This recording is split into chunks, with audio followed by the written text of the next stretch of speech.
What is ripping? The pimps, the players, the hustlers, the people that busted with everybody else in between. A late night anger management class, the Friday Night Freak Show has begun. Let's do this thing. We got a ton of stuff to get to. We got a ton of stuff going on as we speak right now.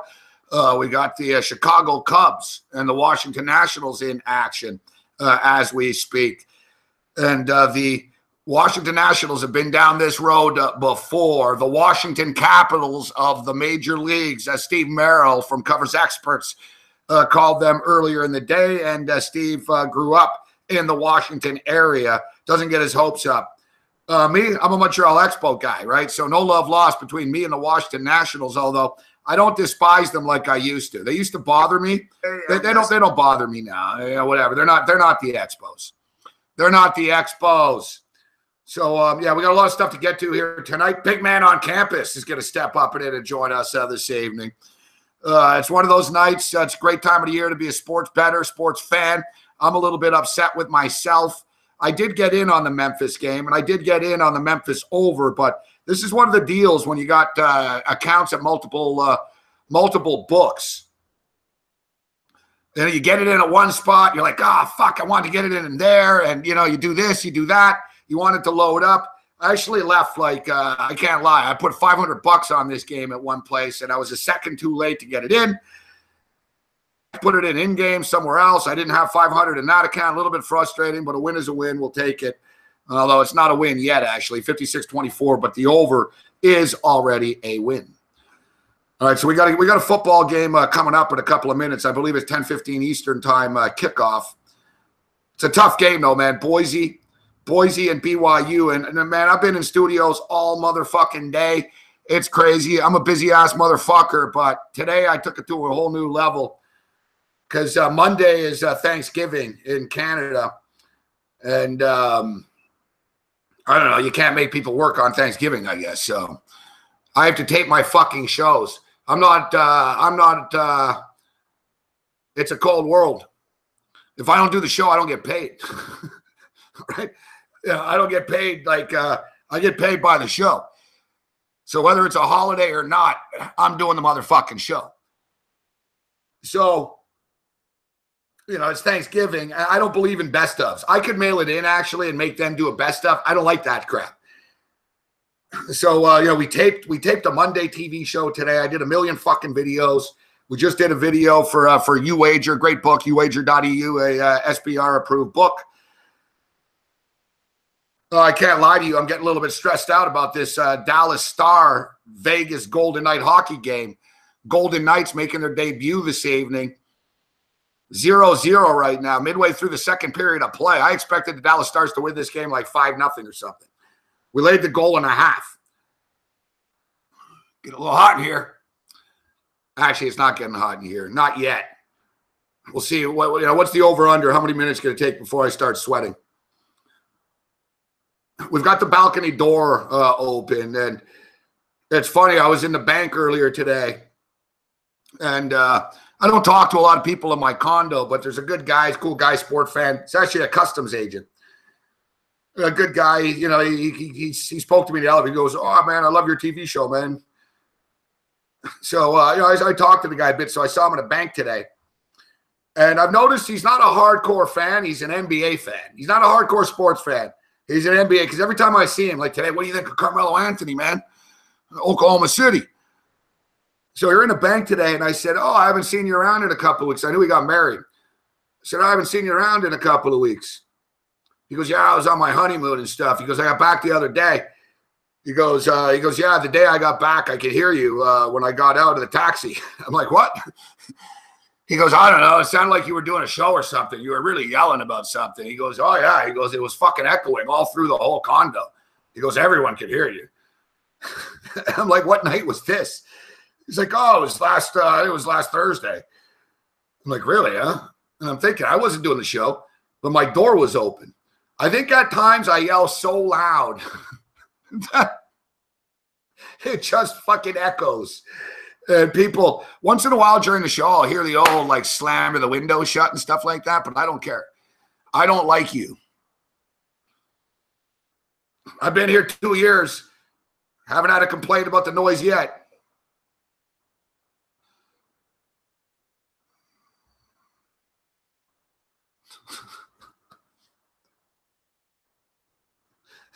So it's just funny. Oh, come on. We got 2 thumbs down already. Go fuck yourselves, all right? Go fuck yourselves.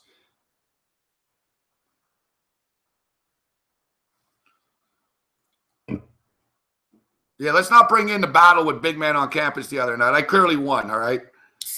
Like, I don't even think it's a debate. Like, anyone that was in this chat that was like, oh, I don't think, I don't think Morency won this debate, then you're gone.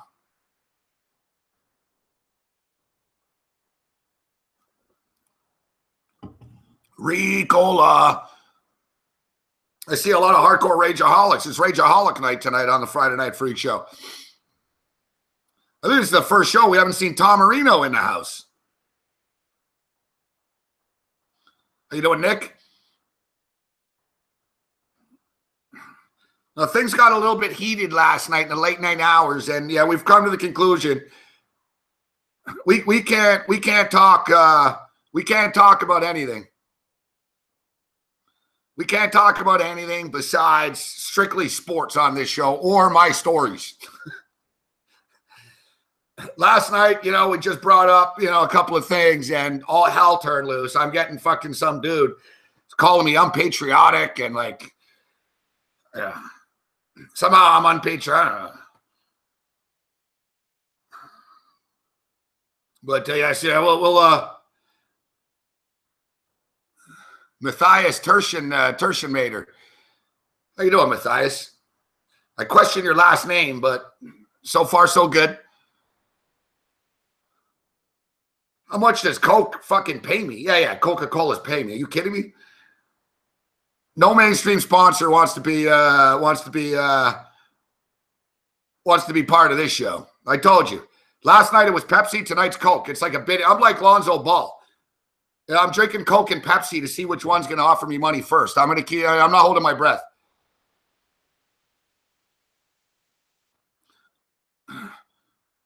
What's up, Vitalis?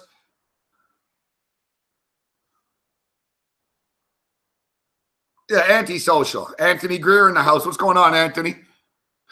Matthias, how you doing, Matthias? Yeah. You know what? I'd love if the Koch brothers would support this show. That'd be great. Listen, I've told people before, I'll sell out for an amount of money. I don't give a shit. I'd sit here and tell you how the Koch brothers' vision for America is the best vision out there if they paid me. See, I'm not one of these people that says I would never sell out.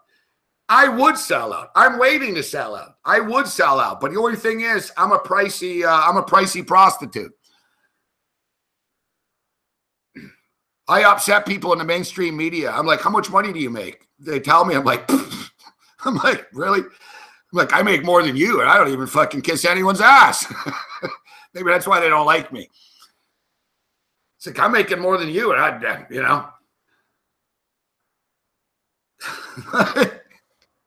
that's it. I'm a high-end hooker. Fuck. I'll do anything. Sure.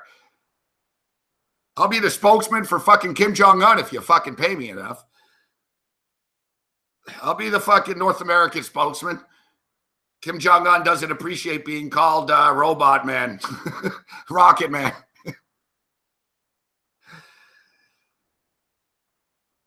Yeah, serious inquiries only. That's exactly right. Serious fucking inquiries only.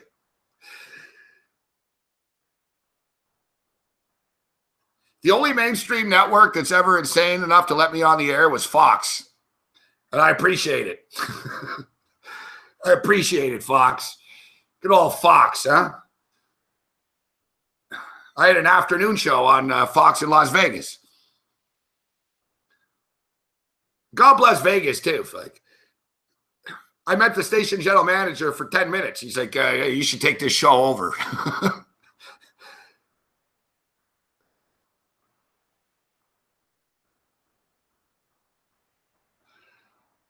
Although I was on ESPN today, and this is a funny story, guys. Last week I was on, listen, I'm on ESPN. I'm on ESPN Florida. All right, I'm on ESPN Florida every Friday, except the season just started, right?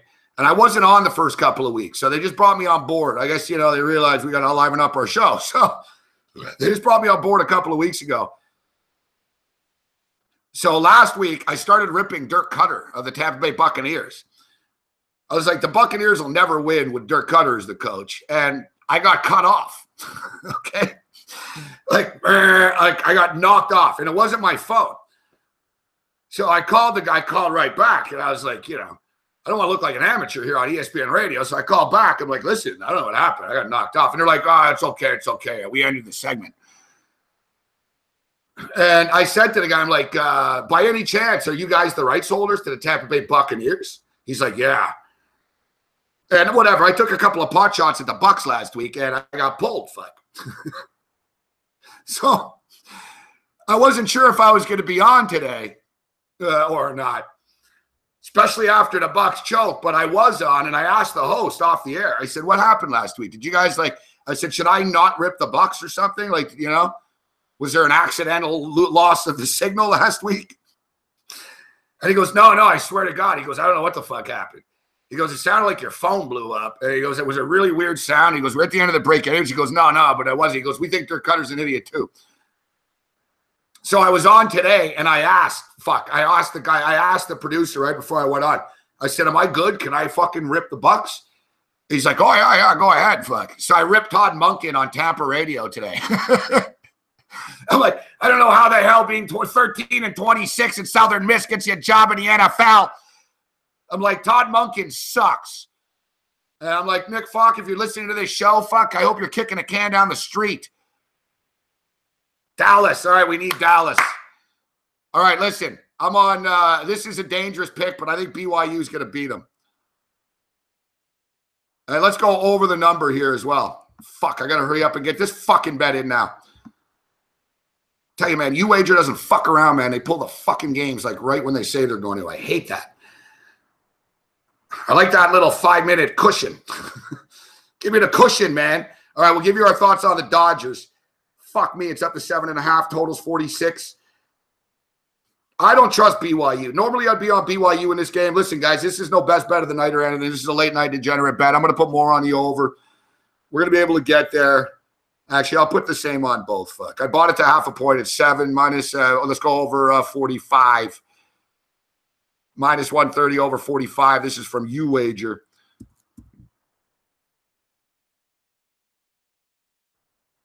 The line of change. Of course it has. It's always fucking changing. Fuck. Every time I bet, you guys change a fucking line on me. Oh, fuck off, man. You guys are fucking... Fuck. Fuck, man. Why must everything be so different? It's like, dude, I'm not that hot. Fuck. You win a couple of bets, man. Every time I place a bet, it's like, oh, sorry, move the line half point against you.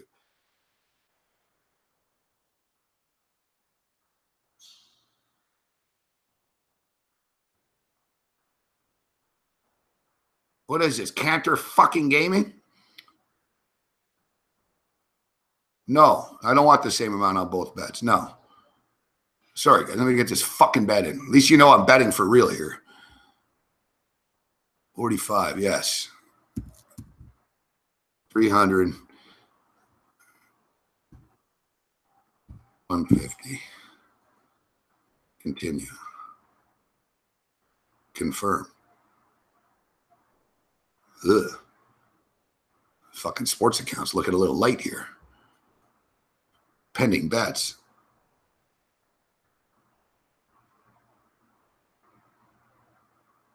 Holy shit. Fuck me. There's no turning back here either. I'm all rattled, man. Like I said, I've had a crazy day, guys, all right? Fuck. Well, this isn't what I was fucking hoping to do, but it's done. Ugh. Ugh. I just double clicked.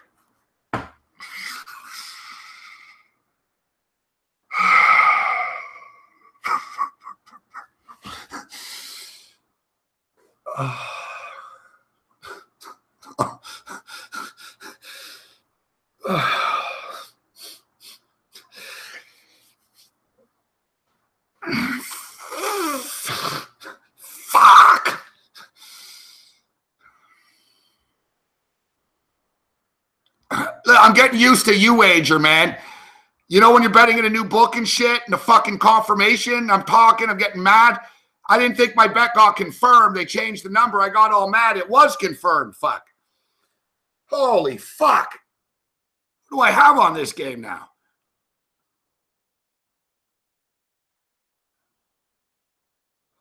All right.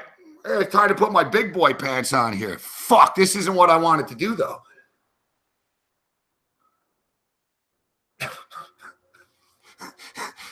Cash out. God, fuck, I could be a pussy and just bet on the other side right now. Can I get out of this? Oh, I could. Oh, they're giving me an extra 7 minutes. I can't tap out. I don't tap out. Jesus didn't tap. Neither do I.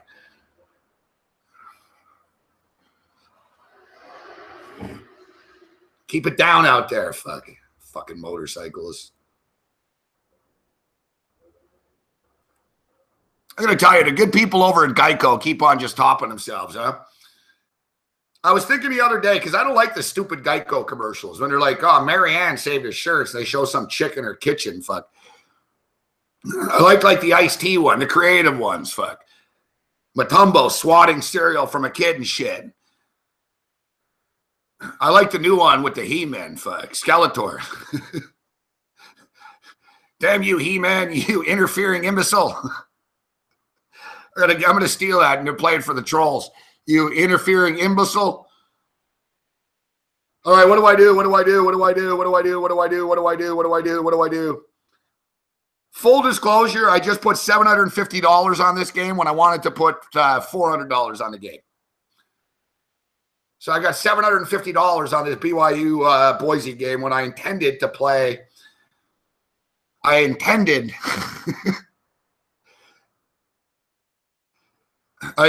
to play like 350, 400.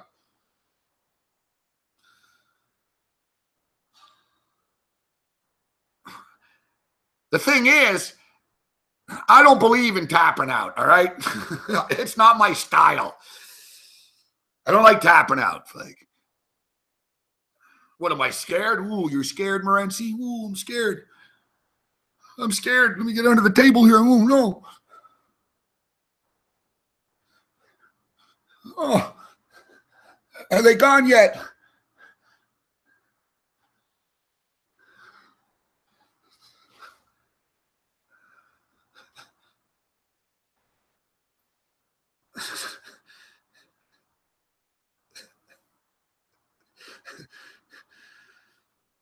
Oh, I'm sad.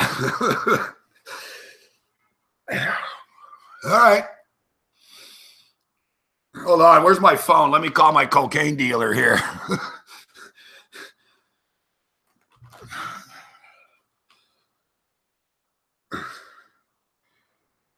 Yo, Frankie. Gonna need a couple of 8 balls over here. We're doing some late night gaming. Late night gaming. A couple of 8 balls, please.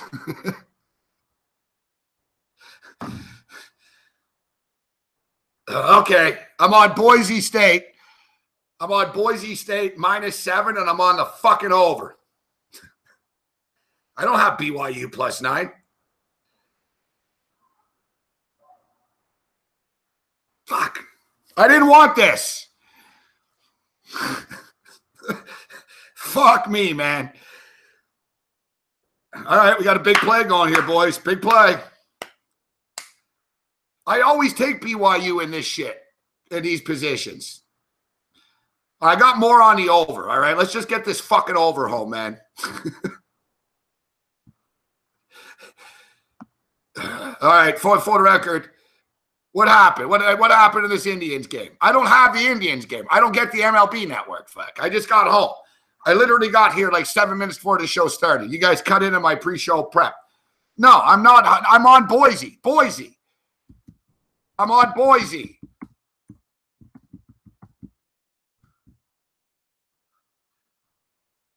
I'm on Boise. I'm on Boise. All right. Cleveland wins. Fuck. Fuck. I don't get this fucking game on TV either. Fuck. Look at this. Fuck. Canadian among 3 charged in fucking terror plot. New York concert. You can't trust Canadians. Yeah, you think you think they just drink maple syrup and they're just watching hockey. You got to keep your eye on the fucking hosers. Yeah, he's not really from Canada, fuck. He just happened to live here. All right. What am I looking for here? Oh, God, yeah, this football game. I got big money on fucking Dallas. I need another goal in that game, guys. But I've got a Dodgers. Okay, let's get to the baseball game. Yes, I am a Dodgers fan. No, I can't suggest you lay minus 280. How the hell do you lay this type of number against the red-hot Arizona Diamondback baseball team? Tawan Walker's looked real good this year.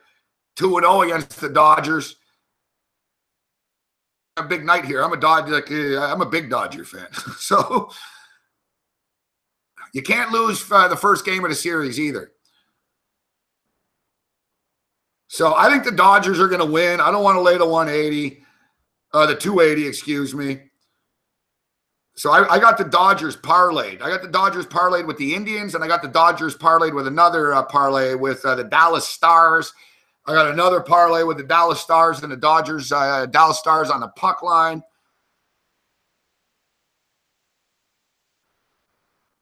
I'm surprised it's still, is it 1-0 still? I thought Dallas would win this game like 5-0 or something. 63-31 right now. Memphis fucking up UConn. Still 1-0 in the hockey game after 40 minutes of play. They're going into the they're in the intermission right now. And the Cleveland Indians come all the way back. Holy crap.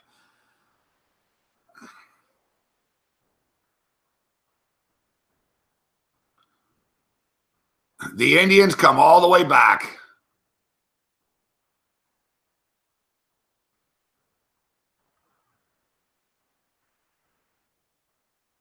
You know what's funny? I'm so bad. I just bet at one book. I'm just looking. I'm like, oh, Boise and BYU hasn't started, and I'm like a crackhead. Fuck, my finger. You can't see my finger. Just moved it over to the Boise side, and I was just looking. I was like, oh, should I click? It's like, no, you shouldn't click. No. You already have it at the other. No. I don't need to click anything right now. Except, where's this CFL game at? Where's this CFL game at? CFL. Are we into the third quarter yet? Ah, shit. We have in-game? Wow. Hamilton Tiger Cats are winning 22-10. I wouldn't have saw that coming. Washington Nationals choking? Yeah, you can see that one coming.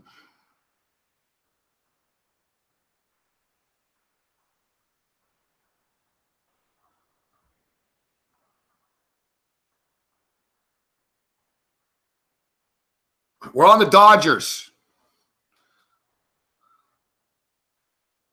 We're on the Dodgers. Yeah, Fleury, huh? Fleury's going to save their ass. Fuck, it's really tough. You know what? You guys are looking for, you know what we'll do here? No run in the first inning. Let's get our patented no run in the first inning bet in here. Walker, it's still going to be sunny. It's still going to be bright in LA here. Walker and Kershaw, no run in the first. Minus 160, but I'm going to do it. No run in the first. Smaller play. It's this literally is the bong hit of betting. No run in the first inning. If anyone scores in the first, it'll be the Dodgers, and we're on the Dodgers. I don't know. Do we take the Dodgers on the run line? Like I said, listen, Tawan Walker's been great this year. He's 2-0 against the Dodgers. Clayton Kershaw, there's been struggles in the postseason, yes. But I talked about this with Merrill today. I like the fact that Kershaw was injured in August, so a little less wear and tear on his arm. Last year, he pitched well in the playoffs, guys. He pitched well in the playoffs last year. He is 4-7 in his career in the postseason.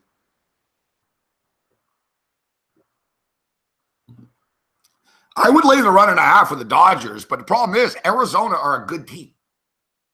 Arizona are a good team. Arizona aren't intimidated by the Dodgers. Yet, is Walker really going to be a perfect here?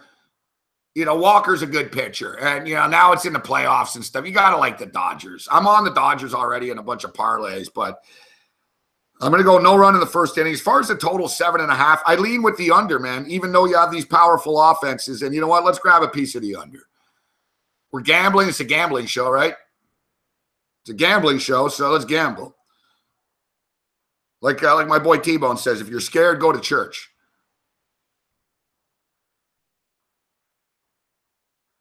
Let's go under 7.5.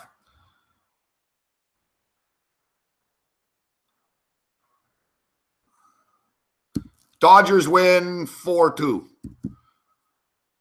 Or if the Dodgers blow it out, I don't care because I got way more of the Dodgers. But let's put a little bit on the under 7.5. Under 7.5. Big man on campus going to join us in about half an hour or so. We usually focus in on college with Big Man, so I figured I'd talk a little NFL. We have UFC tomorrow.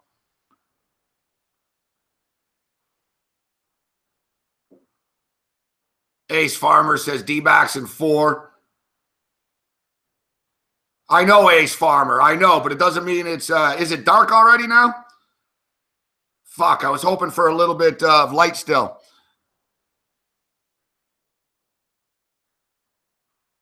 Good call by Jordan. Yeah, but like I said, Tom Marino, I'm big on the Dodgers, so it's sort of a little bit of insurance here.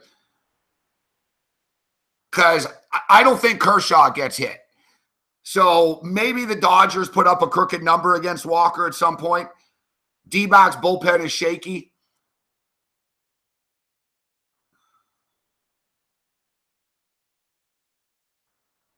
I can't disagree, Mike. Mike P, 1728. I can't disagree. I think the same thing. I'm a Dodger fan, but if we lose this game, I'm not going to say we're fucked, but we're in a lot of trouble. Put it this way. I think the Dodgers could lose tonight and still win the series. I think the Washington Nationals are done. It's over. You're done. It's over for the Nationals. You guys are fucking chokers. You choked again today. You can't win in the fucking playoffs. You just can't. And, what makes you think you're going to win 3 out of the next 4 games? They're not. You need to win 3 out of the next 4 games with 2 of those games in Chicago. It's not happening. You're out. I said this yesterday, too. I agree with Mike, what he said. These 5-game series, man, if you're the fucking road team and you win the first game, the other team is fucked. And now if you win the next game, it's over.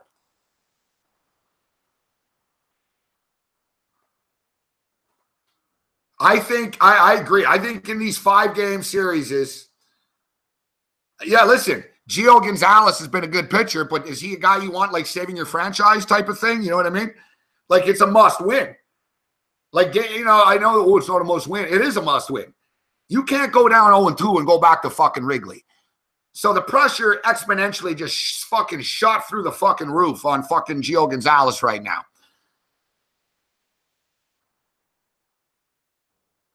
We see it, man. Look in the NBA. Look in the NBA. Now that they have 7-game series in the NBA, you don't see upsets anymore. Remember in the old days when it was in a 5-game, that's when Mutombo beat them and shit. The Nuggets beat, who was it? The Warriors or the Mavericks, whatever it was. The Warriors beat the Mavericks once. The Nuggets beat the Sonics, was it?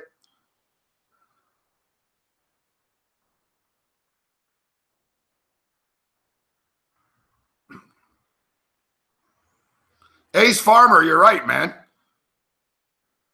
Washington is a choking sports city. The Washington Nationals really have become the Washington Capitals. So what? Every year the Nationals win your division and you hit a fucking wall.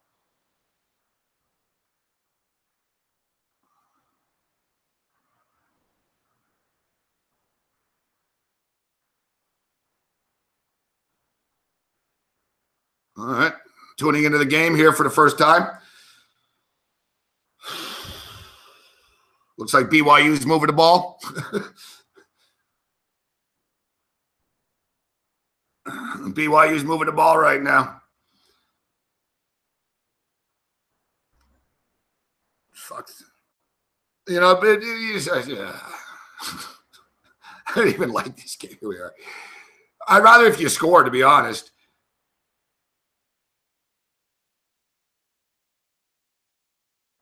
Just hurry up. Whatever happens, hurry up. Hurry up. Hurry up. Like 63-31 in the Memphis game right now. You know, the Washington Nationals and the Washington Capitals. They're these teams that win. I don't care. You win your division. You're this, you're that. Who fucking cares? Fuck. Every time it gets to the playoffs, it's the same shit. And don't give me this old Max Scherzer. If you can't score, you can't score. It wasn't Strasburg's fault today.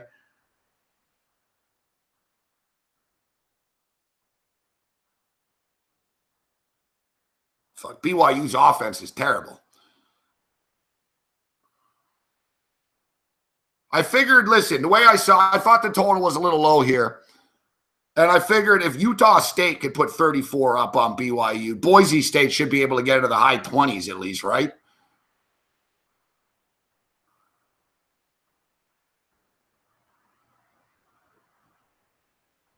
Oh, and fuck, it's 10:33. Boom, they started the baseball game. Here, no run in the first. Let's get this, boys. I love Dodger Stadium, man. Beautiful ballpark. Very simple. 3rd and 7. BYU back to pass.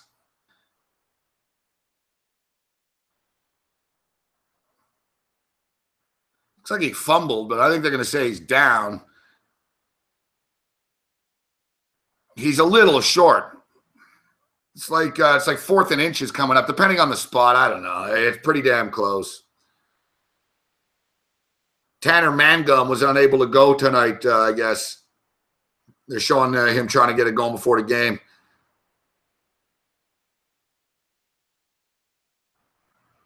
Or is that? When is Mangum in? Oh, there is. I guess they're alternating quarterbacks here. Is he coming in for the first time?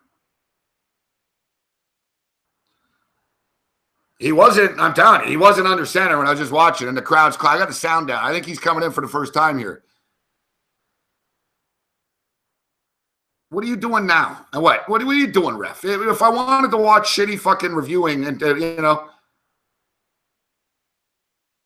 I'd watch an NFL game. What are you doing, Kevin Hassel? Stop hassling me. Stop hassling me, man. What happened? Did Kershaw walk the guy?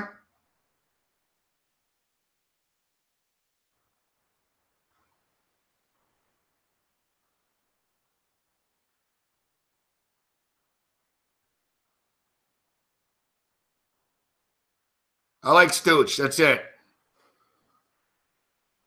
Yeah, big man on campus. We talked about it.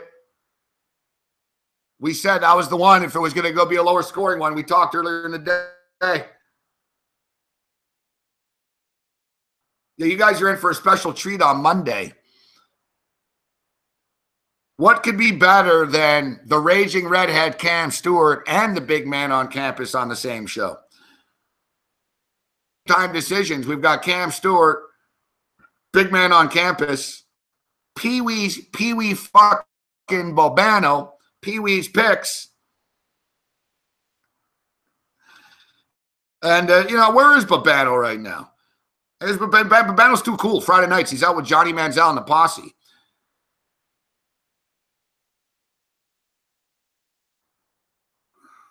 But Bobano has embraced, he's embraced the Pee-wee stuff. He's embraced the Pee-wee stuff. So from now on, next time when you see Ian Cameron in the chat, make sure to call him Pee-wee. And I know big man on campus said he loves Cam's laugh, so I made sure to get Cam to crack up, and all I had to do was show him the Pee-wee fucking the Pee-wee Photoshop.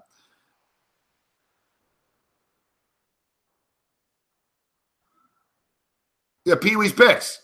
No, but the thing is, he didn't like it because at the end of the segment today, I was like, all right, have a good weekend, Pee-wee.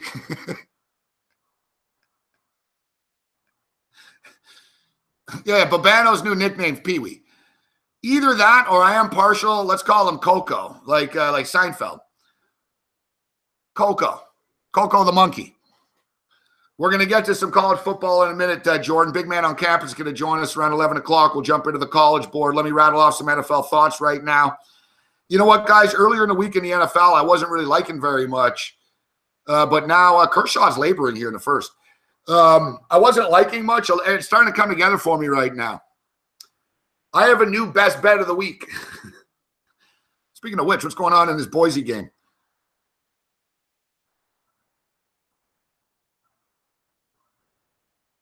Well, what the hell's going on here? What, did he fumble? Is he down? Is that a fumble? What's going on? That doesn't help the over.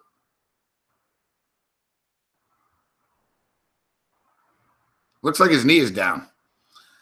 Fuck, this game's going to be a fucking stress job, isn't it? What's going on in that hockey game?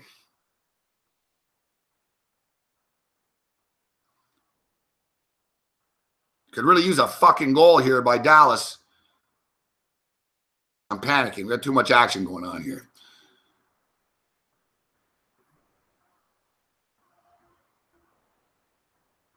All right, so yeah, like I said, we got a new play here, guys. We've got a new play here. I'm all in on the Arizona Cardinals. Sorry, big man. I look forward to big man debating me on this one. I don't, you know, it's funny. This was a fantasy inspired pick. I have a lot of great fantasy guests on, and today I have one of my favorite guys, one of the coolest guys in the fantasy industry, Dalton Deldon. This guy's great. Fuck, in the Bay Area, always looks baked. Fuck, doesn't care about what he's wearing, messy hair. But he's the lead fantasy guy over at Yahoo, Dalton Deldon. He's world class. You know, that's a strike. So I had Dalton Deldon on. I had Chris Meany, who knows this shit well. And Chris Meany's a hardcore Eagle fan. I had all these top-notch fantasy guys on through the week. And there was a common theme throughout the week. I'm like, who's a value, you know? Carson Palmer, Tony Sincata, Carson Palmer, Morency. Make sure you put Andre Ellington, or make sure you got Larry Fitzgerald. Make sure you got Jerome Brown. And it just kept on coming up more and more. You know, Philadelphia can't stop this. They can't stop the tight end. They can't stop the wide receiver. They can't stop the fucking out shit. You know, Philadelphia can't stop anything through the air. In Arizona, they lost David Johnson, but they're throwing the ball like 45, 50 times a game right now. And I think people are looking at Arizona last week, you know, struggling with San Francisco. When San Francisco were good or Arizona are good, it's one of those rivalries, guys. Look at the scores for the last fucking 6 years, 5 years. It's always close, low-scoring games between those two teams. They're rivals. It's always been that way. And Kershaw's starting to dial in a bit here. Listen, I was big on Arizona over 8.5 before the year started. I can't control that David Johnson, their best player, maybe the best player in the NFL, is going to get hurt.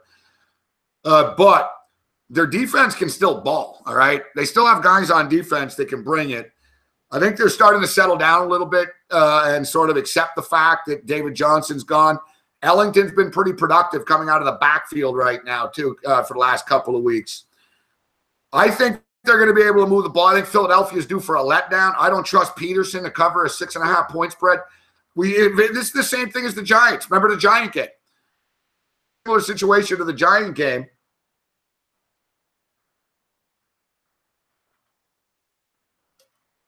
And we saw that game. It took a 61-yard field goal. I think the Philadelphia Eagles win this game. Ooh. Foul. I think they win this game, but I can't lay 6.5. I think it's going to come down to the wire.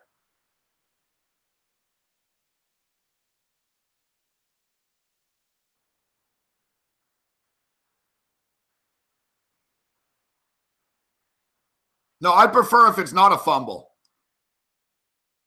I prefer if it's not a fumble. Okay, what, did they fumble again? Because my feet might be a little bit behind. You guys are freaking me out here. Are they going to fumble again? No, I don't not the cards on the money line.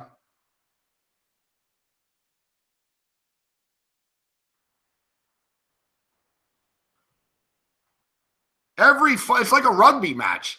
After every play, these guys are rolling around fighting for the ball and shit. BYU's first and goal. I got more on the over. We need points, guys. Points. It's taken a long time, but if they punch it in, I can live with it. Yeah, I don't trust Philadelphia laying 6.5 here. I see Donnie right side freaking out. I see big man freaking out all the time about Doug Peterson's play calling. The injuries are starting to rack up for the Philadelphia Eagles. They can't defend the pass, and Arizona can throw the ball.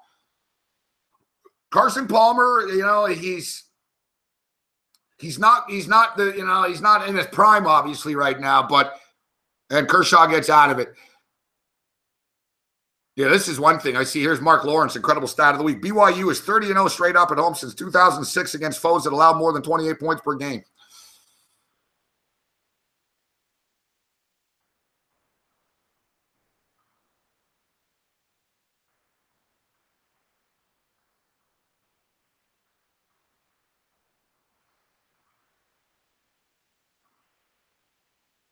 Now let's get into some numbers right now.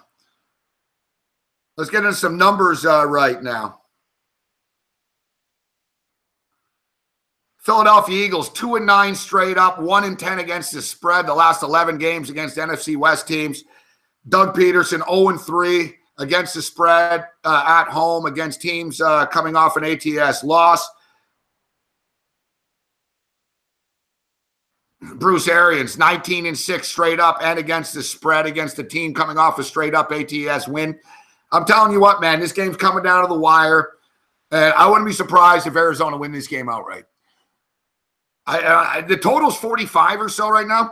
I think it goes over, man. I keep on coming back to the same fucking score. I swear to God, I was walking down the street today, and it just fucking hit me, man. I was like, Arizona's going to fucking win this game, or they're going to lose by 1. I'm like, Philadelphia, they're going to frustrate their fans. Philadelphia's not at the level where they can beat teams by 7 gratuitously like this. So you're telling me that the Pittsburgh Steelers are favored by 7 Jags, yet the Eagles are favored by 6.5 against Arizona. Arizona's not a terrible team.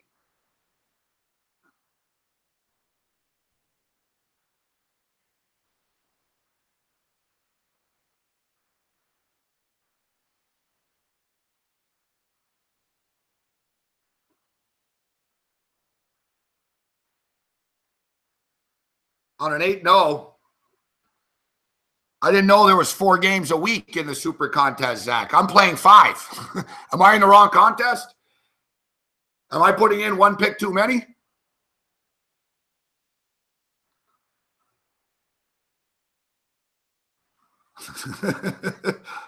Am I putting in one pick too many? What up, Kyle Hamburg?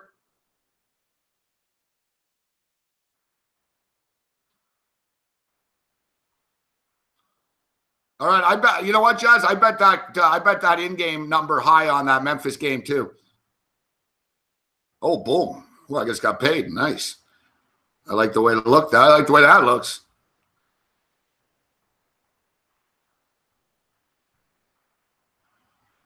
And what about that other bet? All right.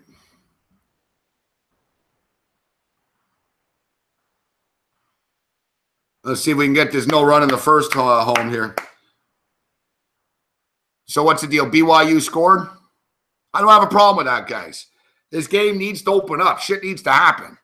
I don't have a problem with that. 7-0. Let's go, boys. Let's get it back and let's get this fucking game going. Let's open it up. No sweat job. I don't want to be sitting here at 1:30 in the morning fucking sweating out tonight, all right? Can't take it. I've had a lot of stress issues recently, and I'm getting older, and it's physically catching up to me now for the first time.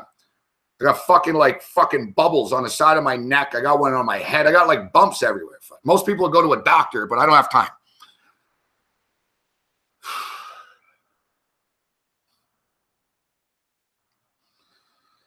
I have a lot of little weird things wrong with me, and I looked up on the internet. I'm like, what about this? And they're like, cause. And it says, yeah, if you're very stressed, you could get. And I'm like, yeah. I'm like, all right. No stress.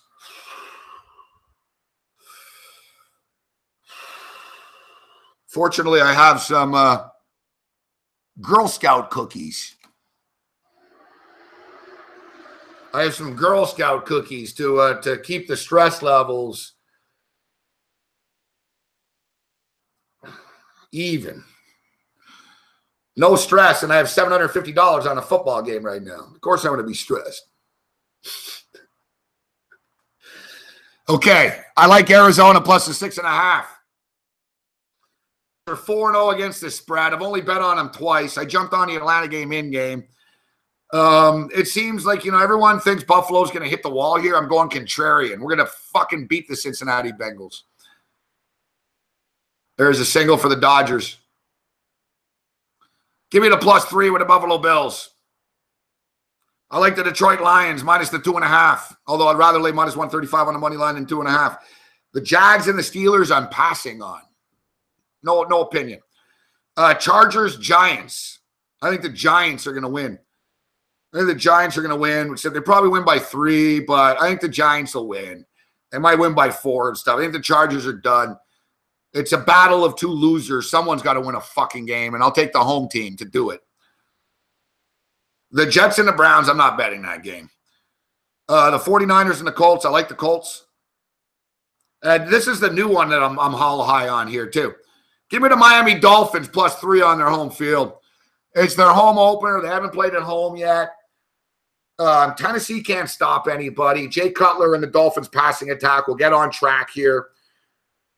Remember, guys, you're not betting on what happened last week or the week before. You're betting on what's going to happen in the future.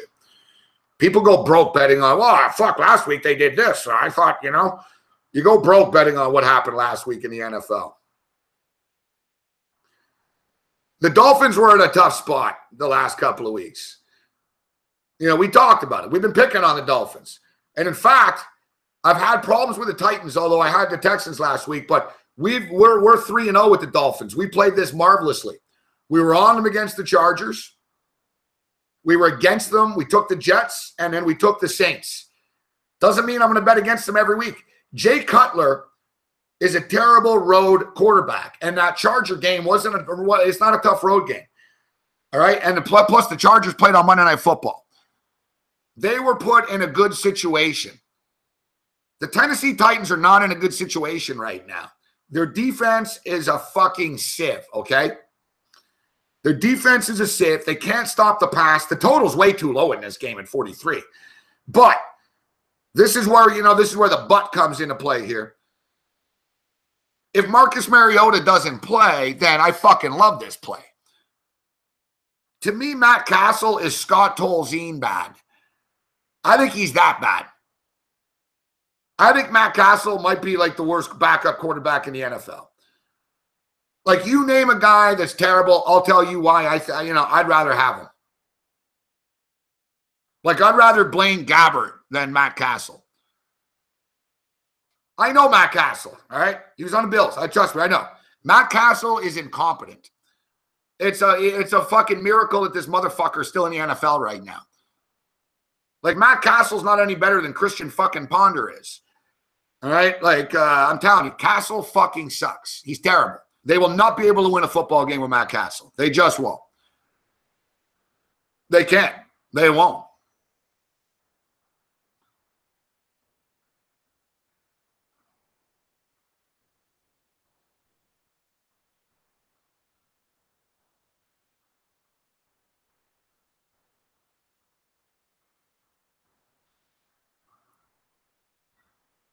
Yeah, I am still alive in a big survivor pool.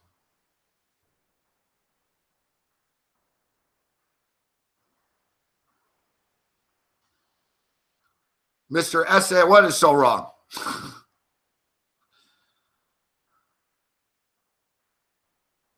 What is so wrong? The chat's moving too fast for me here. Holy fuck.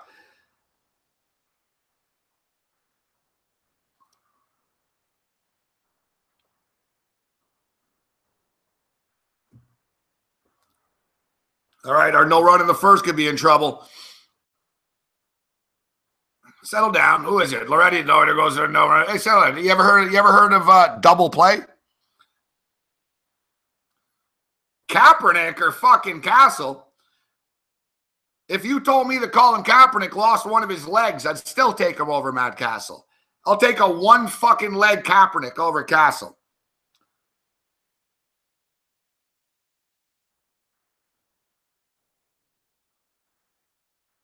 Castle's fucking terrible. I'm telling you, he can't win. He can't win. You're nuts if you think Matt Castle's better than Colin Kaepernick. I can't take anyone seriously if you think that.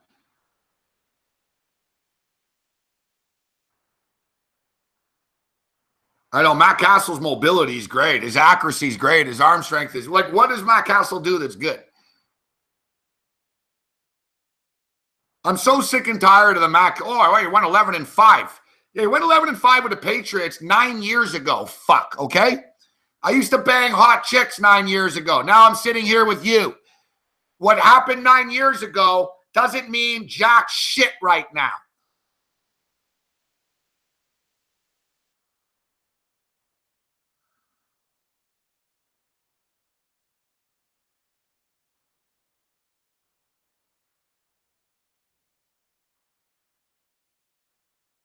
Fucking, this isn't the La Vida Loca fucking days. Where's Ricky Martin?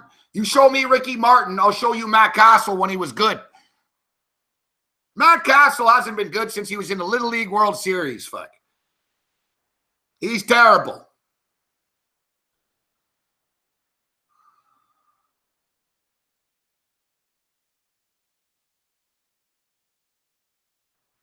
EJ Manuel, I love the Raiders this week. I love the Raiders this week.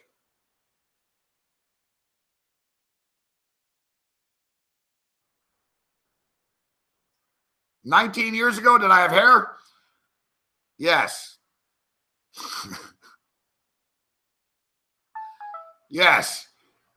I fucking posted a video the other night in the fucking chat. All right? I'm done with the hair thing. What's going on in this football game? What the hell's going on here?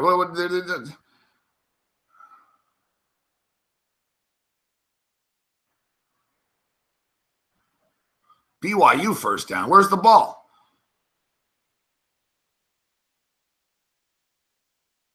Is this a commercial right now or something? Because my feed suddenly is, I got a Cleveland Indian player being interviewed.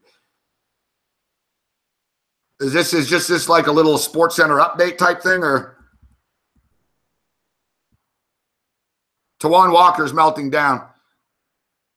Why are they on Sports Center right now? I don't want Sports Center. Wait, will you change my feed in the middle of the fucking game here, man? What the fuck? Oh, there's a home run. There goes the under. Well, like I said, it's all right. I went small on the under because we're big on the Dodgers, and this way it's a little insurance. Don't fuck with the Dodgers. Dodgers are winning the World Series.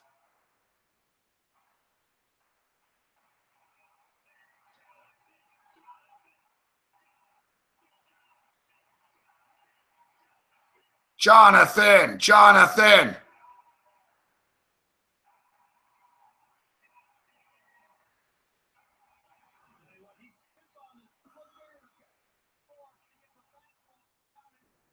Man, that was batting practice type shit right there.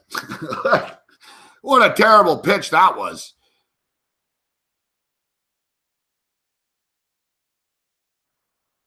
What a terrible fucking pitch that was, man.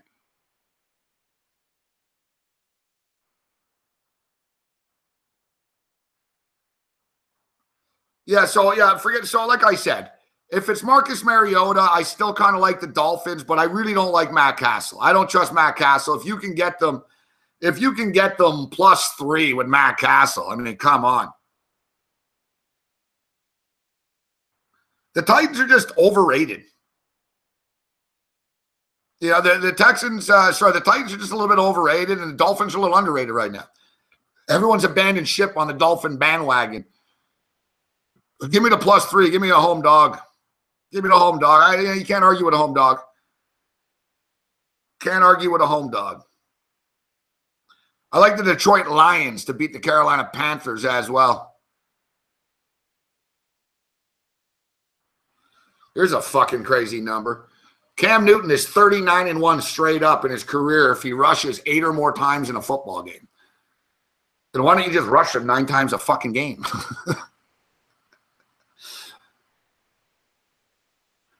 And, yeah, I got faith in E.J. Manuel, guys. I think E.J. Manuel is going to be able to get it done. Like the Baltimore Raven offense is that putrid.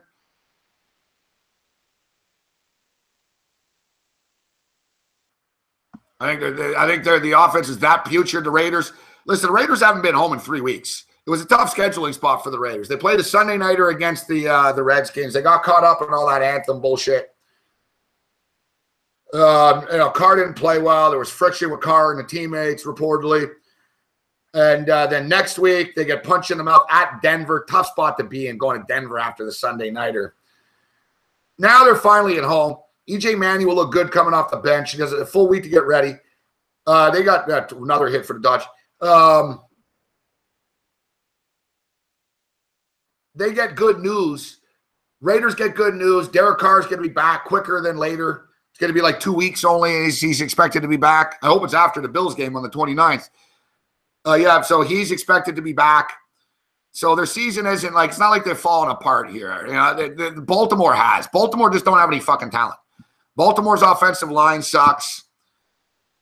They have no one to fucking hand the ball off to. They have no one to fucking throw to. Joe Flacco's clearly not 100%. And I don't know, even if he was 100%, Joe Flacco sucks. Raiders are going to fucking will themselves to victory.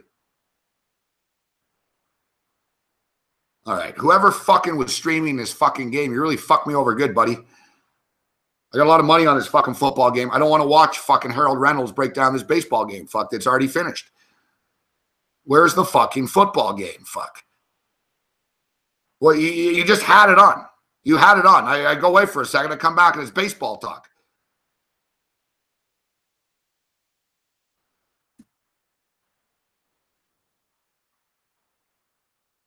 There we go. Still 7-0. Fuck me.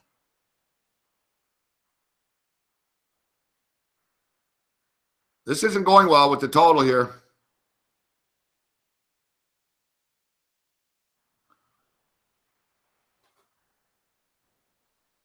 Yeah, I got the feedback.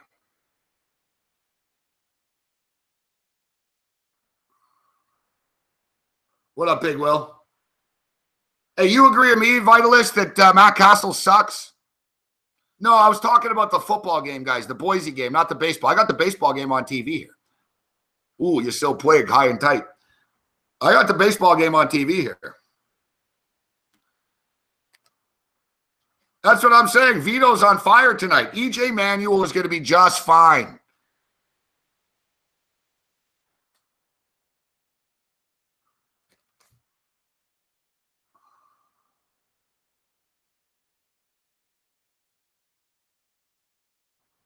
E.J. Manuel is going to be just fine.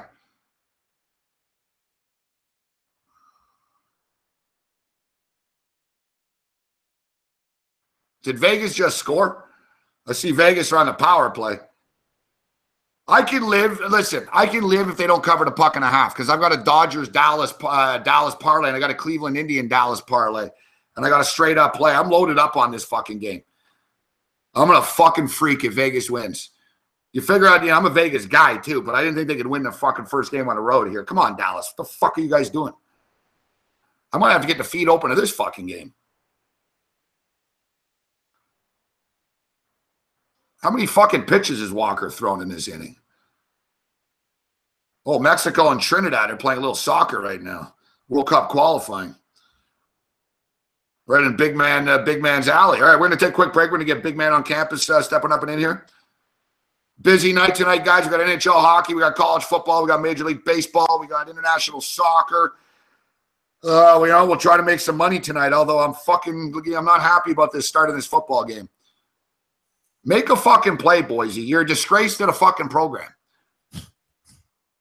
You're a fucking disgrace to the fucking program. Like, you guys, seriously, I'd take the fucking logo off your fucking helmets, you fucking cock. If I was your shoe sponsor, I'd say you're embarrassing us. Who wants to wear a fucking shoe with you fucking shitheads wearing it? Look at this shit. To 2nd and 6, you pick up 1 yard. Throw the fucking ball, man. Fuck me. All right, so, yeah, we're going to take a quick break. I'm going to come back on the other side. Big Man on campus will step up and in. Who the fuck keeps texting me right now? I'm doing a show. I'm busy. Who is this? Fuck. Better be good. Fuck. Yeah, no, it's the guy asking for his money that I bet for.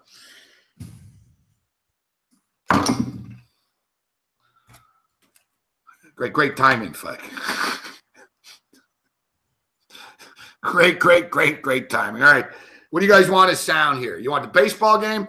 I'll take a vote in the chat here. You want music? You want a baseball game? You want the football game? What do you guys want on for sound here?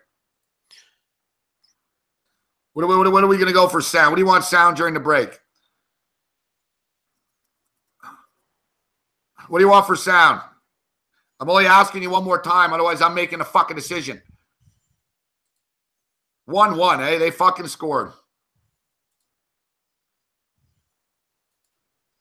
Get the fuck out of here, Brandon Bolin. Go fuck yourself. Your fucking grandma's got a dildo shove up her ass. Fuck. Go get it out for her.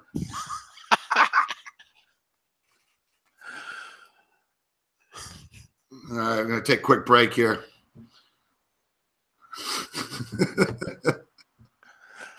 That's a good one, Ashley. I'm going to use that. Your fucking grandmother just called. She got a dildo stuck up her ass. You better go take it out, fuck.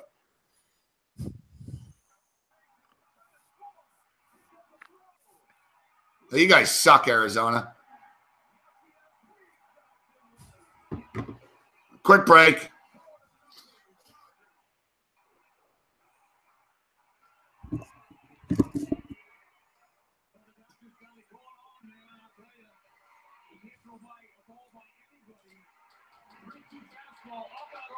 He drills this ball. I thought it was just going to be a basic, but meanwhile, you're talking one hop off the wall.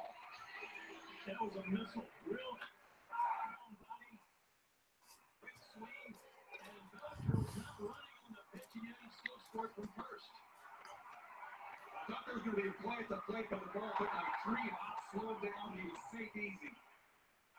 Now Curtis Granderson.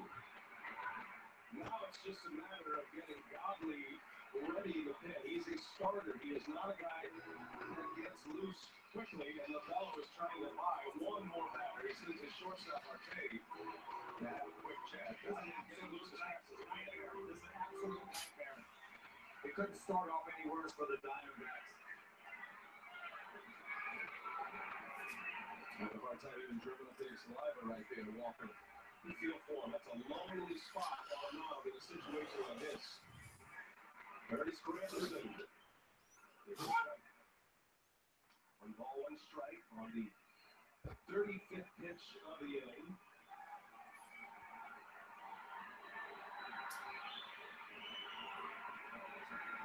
Puig with an RBI double.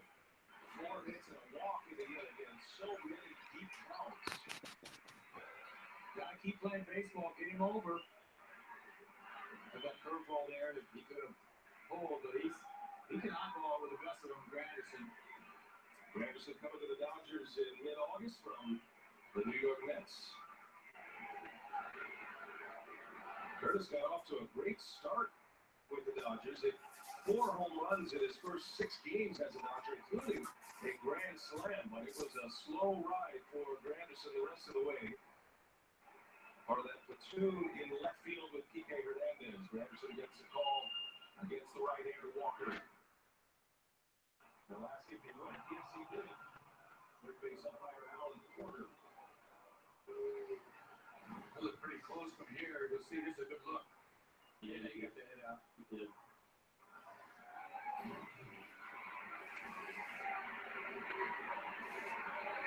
Two to the count.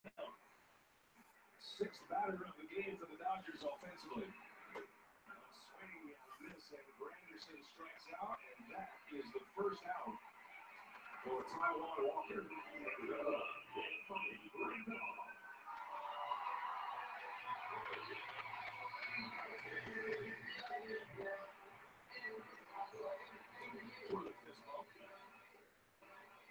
Get the first out. Here's Yasmani Grandal.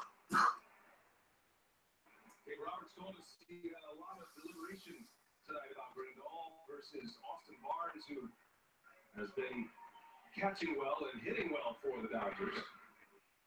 We might see Barnes in game 2 tomorrow. The Dodgers will have Rich Hill on the mound tomorrow, so it is Grandal against the right-handed starter who gets the start, albeit a switch hitter. There's Barnes. Obviously, Grandal's much better left-handed hitter.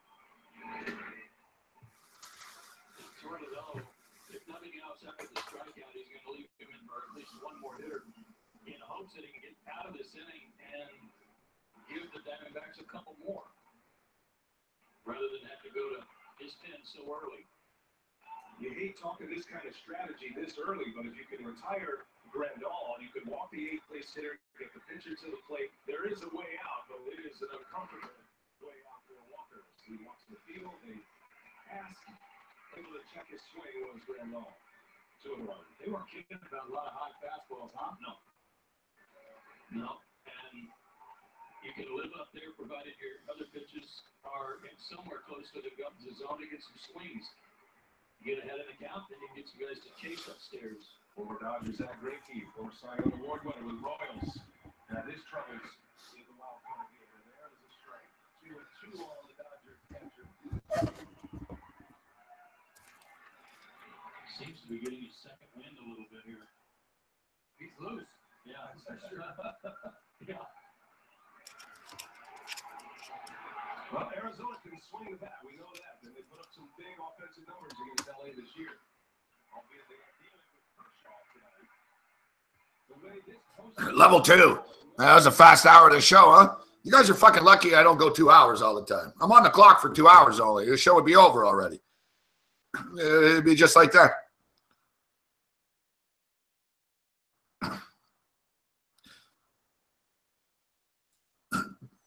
Dodgers up 4-0 right now. What's going on in this football game? Please, for the love of God, somebody do something. All right, Boise's on the move here. Boise's on the move. Boise's on the move. All right. You know, I got to be honest with you, fuck. I prefer Cozart than I do Rippon. I can't lie. You know, Cozart's not perfect, but he can scramble a bit here. We got Rippon out here right now. You better get this fucking job done, fuck. You're disgracing the Rippon name. Super Bowl most valuable player. Cost me. That was my biggest bet I ever put on one game. That's Super Bowl. The Redskins, Buffalo Bills Super Bowl. I bet $18,000. Let's bring in a big man on campus. What's going on, big man? What's up, buddy? How you doing?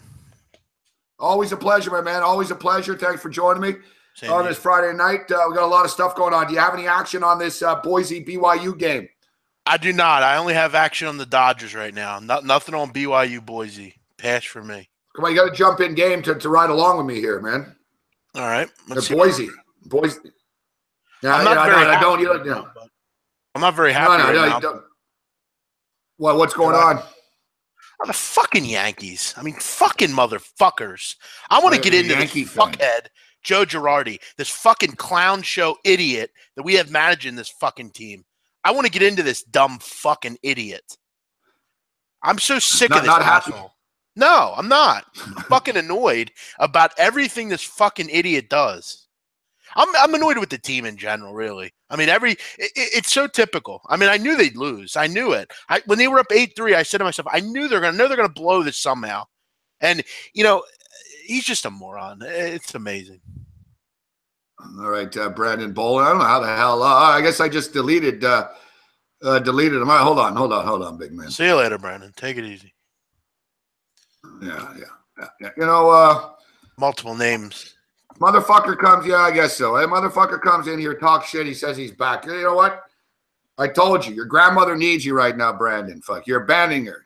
What a life. What a life. No, it really is unbelievable, isn't it? Like these guys. Like, you know, he's already been booted out once.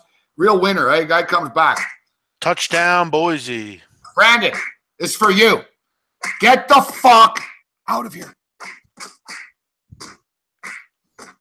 It's time to bring the gun back.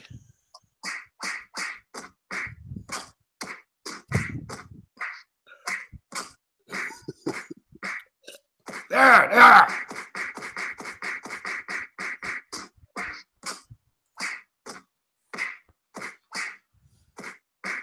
Yeah, how long out of respect do you think we should shelve the gun for? I think it's okay to bring it back tonight. You think tonight? Yeah. I think a little too soon still. It's been about. What do you guys think? What do you guys think? What do you guys think in the chat? Well, how safe? Because we're going to bring it back eventually. We're going to bring it back eventually, but I feel as if though it's not time yet. I'll know when it's time, and it's not time yet. Okay, fair enough. Shano says bring it back. You guys are like, no, it's good to bring it back. I agree with Giordano. Too soon. But let me ask you, I mean, if you're a DJ at a club and you use the bomb thing, I mean, at the club, I mean, the sound effects, show must go on, Don or Gabe. I know the show goes on. I know, and because we do it, but no, I think it's got to be shelved for a little while, to be honest. I got to be honest though, I don't mind the punching bag thing. I don't. It's not bad actually. It's actually a pretty good one. Steve, we need multiple ones actually. But Steve Wilson's onto something, and Steve's the only guy in this chat that's been listening to me since my first show. You believe that, big man? Steve Wilson listened to our first show 16 years ago. That's amazing. Yeah, 16 years ago, and he raises a great point, actually. The UFC, tomorrow people are going to be punching each other in the face in Las Vegas. I think that's sort of the return to normalcy tomorrow night in Vegas. That's good UFC. People very loyal guy, Steve. That's good work. 16 years. Wow. Amazing. Yeah, he's a great guy. Great guy. Really awesome. Radulov just missed an open net. Motherfucker. Any thoughts on the e-gaming coming up, Gabe? So esports. All right, I'll check this in here. You got Ghost Gaming. What's going on? No, not forever, bro. It's not forever, but for a while. Boise scored, by the way, 7-7. That's good. What's going on with Mexico, man? Mexico's losing to Trinidad and Tobago. I made a fucking live bet. Important to them if they lose, or are they already in? And what's the status for this? No, they're already in, I believe. But it doesn't matter. I mean, it's amazing. I make a bet, and literally 1 minute later, Trinidad fucking scores. Just amazing. Unbelievable. Well, you bet on Mexico in game, and then boom. Live bet bullshit. I killed it. I've been killing it in these qualifiers in Europe, but I messed with this fucking CONCACAF. I should have known better. Europe's my fucking wheelhouse, but I'm messing with fucking Trinidad. The CONCACAF. That's my wheelhouse here in our stuff. I just gave my ever bet on Canadian soccer? No, I didn't even know they had it. Team Canada? You didn't know we had a team, huh? No. I know they have a national team, but they're terrible. So I thought you meant you had like a league or something. I didn't know if you meant. No, we got MLS here. We got TFC. Yeah, they were in the Canada was in the cup with the US a couple months ago. So yeah, the Gold Cup. Yeah, I remember. Yeah, Canada. If you remember, Montreal Impact actually did well in the CONCACAF's Champions League thing. It's interesting they don't have more good athletes soccer-wise there. I mean, they normally, good basketball players, good everything. If you look at it, a ton of look at. You got the new kid Barrett. You have Andrew Wiggins. Sure. The Canadians, there was back-to-back first overall picks, Bennett and Wiggins, even though Bennett was a bust, but nevertheless. Still, yeah. Yeah, the Canadian soccer women's real good. I don't know. It's one of those baffling things in Canada, actually, that we cannot figure out. Well, we can't get men to play soccer. We can't it's fucked up. No, you guys are actually not bad, man. But Canada, look, our best athletes play hockey. Sure. Right? So that's a challenge right out of the gate. But there are so many Italian Canadians and Portuguese Canadians. Sure. There are just so fucking many. And Canada is such a multicultural country. It's amazing to me. But the thing is, anytime a guy is really good, he always plays for the other country where he's born from. You know what I'm saying? Sure. No, that's German Canadians, and they play for Germany or Italian, etc. They don't grow up wanting to play for Canada. Gabe, that's an interesting question. That's an interesting thing you say, and this is amazing. In Albania, if all of our original players, like nationality-wise, stayed in Albania, never left because of wars and stuff, we would have one of the best teams in the world. But they all go to. Don't you guys stock the French team, right? The France team in Switzerland. Half the Switzerland team is Albanian. Exactly. Germany has Albania. I mean, we would have the most amazing team, but fucking wars, ruined everything. I thought you just said Dallas scored. Vegas fucking scored. Really? Vegas. Unfucking believable. I think they won. I just think they won. Yeah. Wow. They won their first fucking game, huh? How could you not bet that tonight? I felt like that would have been a good spot to bet them.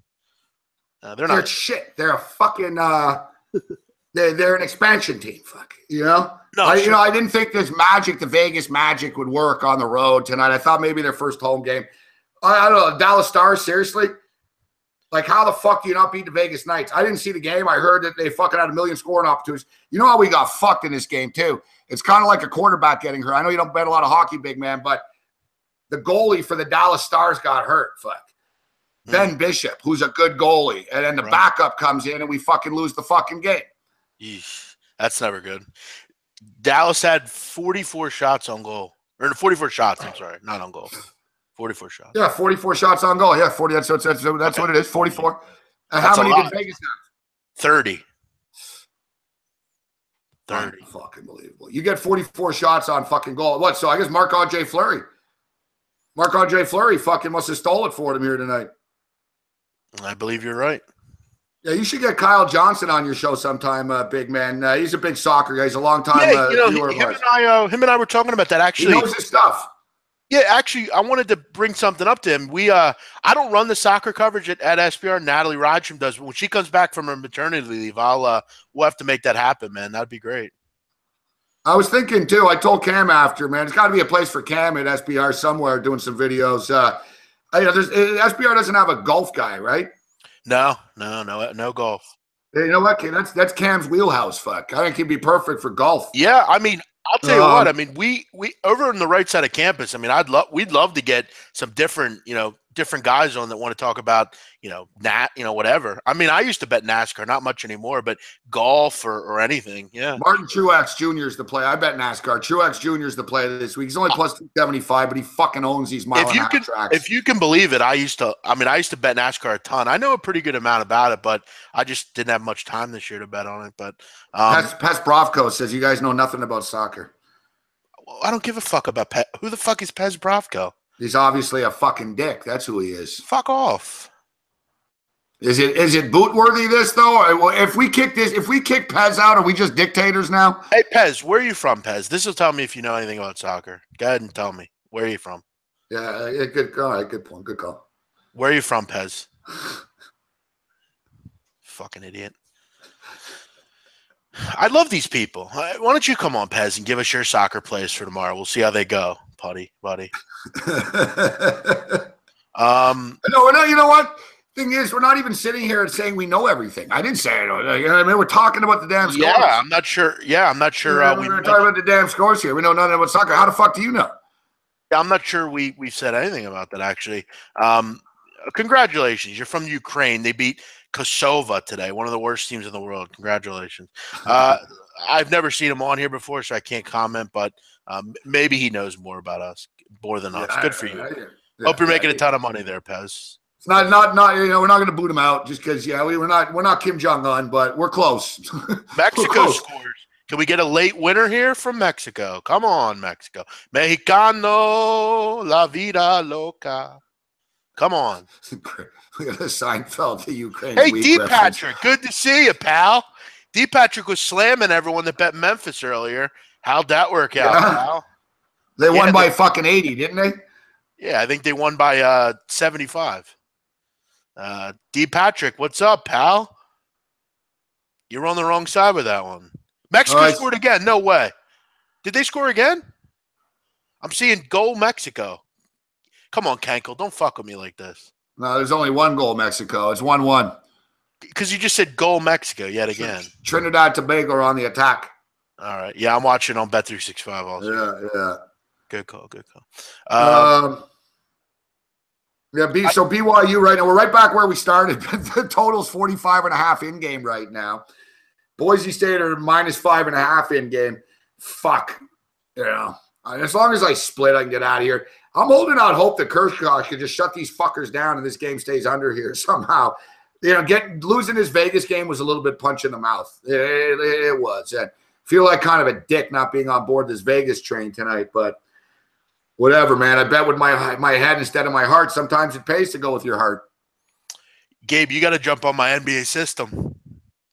Oh yeah, the trailing system. The system, pal. I got this system. I actually went 1-1 tonight, but I'm like 5-1 since I started it. Well, I've always had it, but this year, I mean, BYU 1st and 10 on their own 31-yard line right now. Mangum is playing right now. Back to pass over the middle of the field. It's complete. Big play, BYU. How does he look, Mangum? I haven't watched much. I know he was I know it was strange, dude, because he didn't start. They had like a Samoan dude in there. I don't know the guy's name in there. I don't know if it was just a start thing. Is it homecoming tonight? I don't know what it was. But Coy Detmer Jr. was supposed to play. I know. No, but it wasn't. It was the third guy that was in there earlier, and then Mangum made his debut in like the second series type of thing, and he's been out there since. And you know, his ankle is really taped the fuck up, and it looks like he's hobbling a bit, but he gives him the best chance to win. And he's from Boise too, right? So this is a big game for him. From one of the beat writers in BYU, they were saying he came in in a walking boot. Amazing that he's playing. Tough ass kid. Sure. Well, kid, fuck. He's older than half the players in the NFL. He's like 34, I think. So yeah, he says he's 24. They're lying. Bullshit. 24. You might want to Danny Almonte him. He looks pretty old. Yeah, let me ask you a question, Gabe, please. I have to ask you on the subject of the Bronx. Why did fucking Joe Girardi take out CeCe Sabathia? Explain that to me. 77 pitches. He was rolling. Why was he pulled? Yeah, a lot of people question this. I can't lie. I was on the air earlier. I was following the game, but just basically from scores. I've been on the air doing videos all day long today.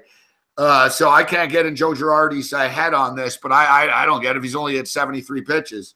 I mean, it's unbelievable. When did he pull him? In the 5th inning or something? In the 5th inning. And an inning before they interviewed him during the game, and he was saying, it'd be nice to get 5 or 6 out of CeCe. We really don't want to, beleaguer our bullpen tonight. Get the fuck out of here. It's a huge game. It's a must-win. I don't give a fuck what he does against certain parts of the lineup. Get your head out of your ass. You needed him to stay in. Did Mexico just score again? All right, stop, Kenkel, please. You're killing me with this. Keep saying, "Oh my God, Mexico!" Fucking hell, stop doing that. You're falling for it every time. And then, Gabe, he doesn't challenge the hit by bat play. I mean, you fucking kidding me? What do you have to lose by challenging it there? I mean, what the fuck, man? This guy's a fucking idiot. And Todd Frazier, don't get me started on that fucking moron. God, what a fucking waste he was. Christ. BYU right now, what just happened on this one? All right, we'll start rattling off some college games here in a second. Please. Mangum, what's going on here? Fuck, he had a guy wide open. Does he see him, or what happened on this play? No, he doesn't see him. No, he doesn't see him. Now they're punting. Fuck, man. I need fucking points or fucking Boise to fucking score. This little BYU and the under is the death of me. BYU and the under is the death of me. I need fucking something to fucking happen, man. What, you're on over 47? 45 I got it at. 40. It was 45.5, 46. I've got one at 46. I got another one at 45. Man, fucking A. Memphis put up 70? Christ.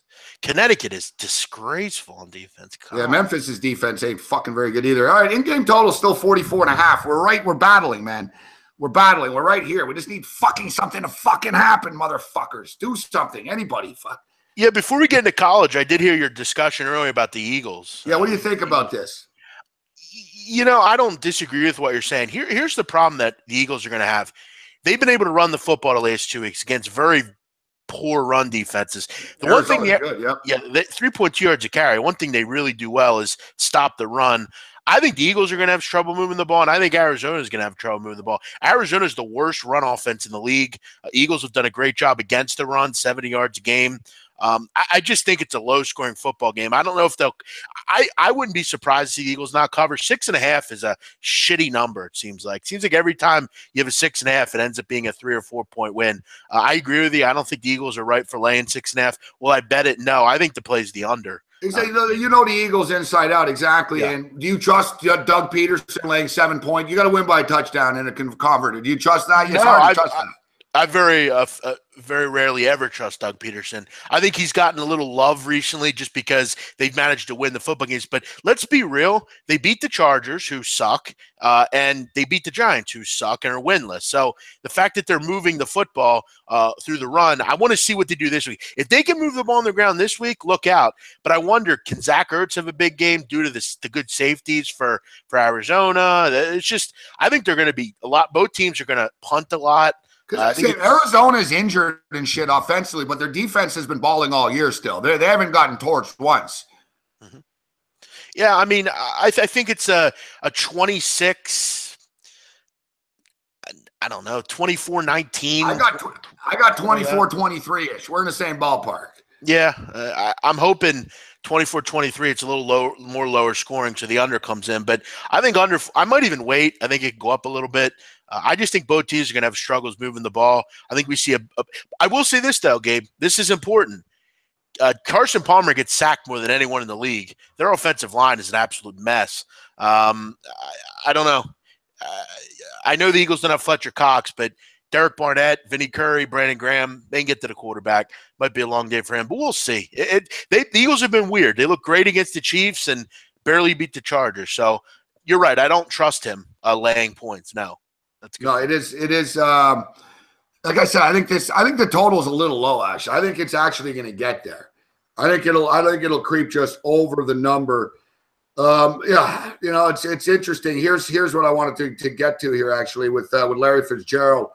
8 career regular season and postseason games versus the Philadelphia Eagles. He crushes them. Yeah, and this is courtesy. I'm sure you know the guy Zach Berman. Oh yeah, good Eagle reporter for today. Yeah, exactly, exactly. So Philly.com. So Zach Berman picked this. The Philly.com picked this story up. In 8 career regular season and postseason games against the Eagles, Larry Fitzgerald has 50 catches, 845 yards, and 11 motherfucking touchdowns. Yeah, the thing is, I mean, the one good thing about the SBR, or not the Eagles, is they're going to be healthy. I mean, other than Ronald Darby, they're pretty healthy. They get Jalen Watkins back, Corey Graham back. They're going to be deep for once. But, yeah, he does kill them. I mean, I'm not going to disagree with you there. This seems like a close football game, 3 or 4 point game either way. Yeah, I don't trust the Eagles. They're better than the Cardinals, but Gabe, I have to ask you this: how do they move the football, Arizona? I mean, they can't run. They don't run it at all. They're gonna. Well, they have a control. Their little dink and dunk. Darlington is there. He had 14 targets last week, dude, out of the backfield. Yeah, that's so they're doing sort of Sure. They're doing the run as a pass type of thing. But I don't mind that. I don't mind if a team's passing all the time. It also means the back door is always open. Jerron Brown's a decent player. No one really talks. John Brown's hurt, but Jerron Brown is actually, coming into his own right now. Fitzgerald is ageless. Ellington's provided a little bit of a spark here. It's a close football game. It is. It's coming down. It's coming down to the wire. Yeah, Jazz, I think you're going a little crazy there. The Eagles do not have the worst secondary in the league. Come on. I don't know about that. I wouldn't say the worst. No, I don't think they're that bad. But I will say this: if they're not great, but they've held their own. They're bend but don't break. They're not going to rock your socks. But safety wise, they have really good safeties. McLeod and Jenkins are very good. The corners aren't great. I would agree with you there. But yeah, it's going to be interesting. I think the Eagles will win. I really believe that. But Gabe, here's the problem with the 6.5 number. You basically need them to win by double digits. Mexico just scored. Boom. Let's go, baby. Come on. 88 minutes. There's some good luck for you there. A live bet, baby. Thank you, Gabe. You're lucky. Good shit. See, there you go. See, every time the trolls come around and they say you don't know soccer, you just won a nice in-game bet. Where are you at, Pez Brasco or whatever your name is? Come on, baby. You know what, though? You know what I like, though? We should get Pez Brasco. Viva. When people talk shit, like you said, there's a bunch of games Tuesday. We should have them give us the picks. I've dealt with guys like this forever. They always come out. They don't know shit, but they never tell you who they're on before the fucking game. Yeah, that's the new bottom line here at SBR. If you want to come on here and say stuff about the hosts, be sure to be giving picks out yourself on some avenue, But okay, Alex, good for you. Why don't you go and have a circle jerk with him? Fuck me, man. Fucking. So close to a block field goal. I would have taken it. Block punt. I would have taken it if BYU was able to block it. Hey, Pez, why don't you just give us plays for tomorrow? How about that? I mean, there's plenty of World Cup qualifier games. Why don't you just throw your picks out now? He will give picks next week, he says. You just lost all cred, Pez. Yeah, why not just say, no, I really want to give him today. Fucking cred, dude. What is it with you trolls? Can't you at least fake it? You don't even know who's playing tomorrow. You know what? I believe that is a bootable offense now. I think we gave him a chance. He's talking shit. He's not from the Ukraine. He's a fucking troll that knows nothing about fucking soccer, and he's just fucking talking shit. No, he don't know anything. See ya. Next week on what? Dude, next week you have all the big games are on Tuesday. What are you going to give us on Friday? Next week on Friday. Come on, man. Come on, man. On Friday. Come on with that. You're a troll. You don't even know who's playing tomorrow. Now he's going to say he only bets Premier League or something, I'm sure. Yeah. Get out of here. You got no picks. We gave you a chance without booting you. You got no picks. You got nothing. You don't even know who's playing. You've given you all this time. You don't even know how to look up a website with soccer. You know so little about soccer. I don't bet big games. Oh, yeah, of course. Fuck. What a surprise. So what? So don't give us a big game. Give us another game then. Give us one game, Pez. So give us one league. Name one league. Name one team. Dynamo Kiev, your home country team. So next Friday, doesn't give big games, doesn't have this. Okay, here's what I'll do for Pez. This is what I'll do. Pez, how about this? We've done enough for this guy. All right, Pez, Croatia. What do you got on the wrecking machine? What do you have on that, Pez? Your Ukraine team plays Croatia. What do you got in that game on Tuesday? What do you got there? Yeah, he's waiting for you, Real Madrid. There, good. What a surprise! He's waiting for all the big teams. Fucking ripping. God, you guys got 7 fucking points. This game's going nowhere. Hurry the fuck up and do something, you fuckheads. Yeah, Alex, I'm just going along for the ride here. I don't care about this guy. All right, let's get into some college football here. Here's Harsin. Harson's talking a rip, and this is a disaster, man. Like this fucking offense. Like what the dude, like this BYU program is just a fucking joke. Like they really are just a fucking joke, man. And you know what's funny? Earlier in the week, I liked BYU plus the points, but they're so bad. Fuck. Oh, there's an interception. Run it. Pick 6. Come on, man. Go, go, go, go, go, go. Go, go, go.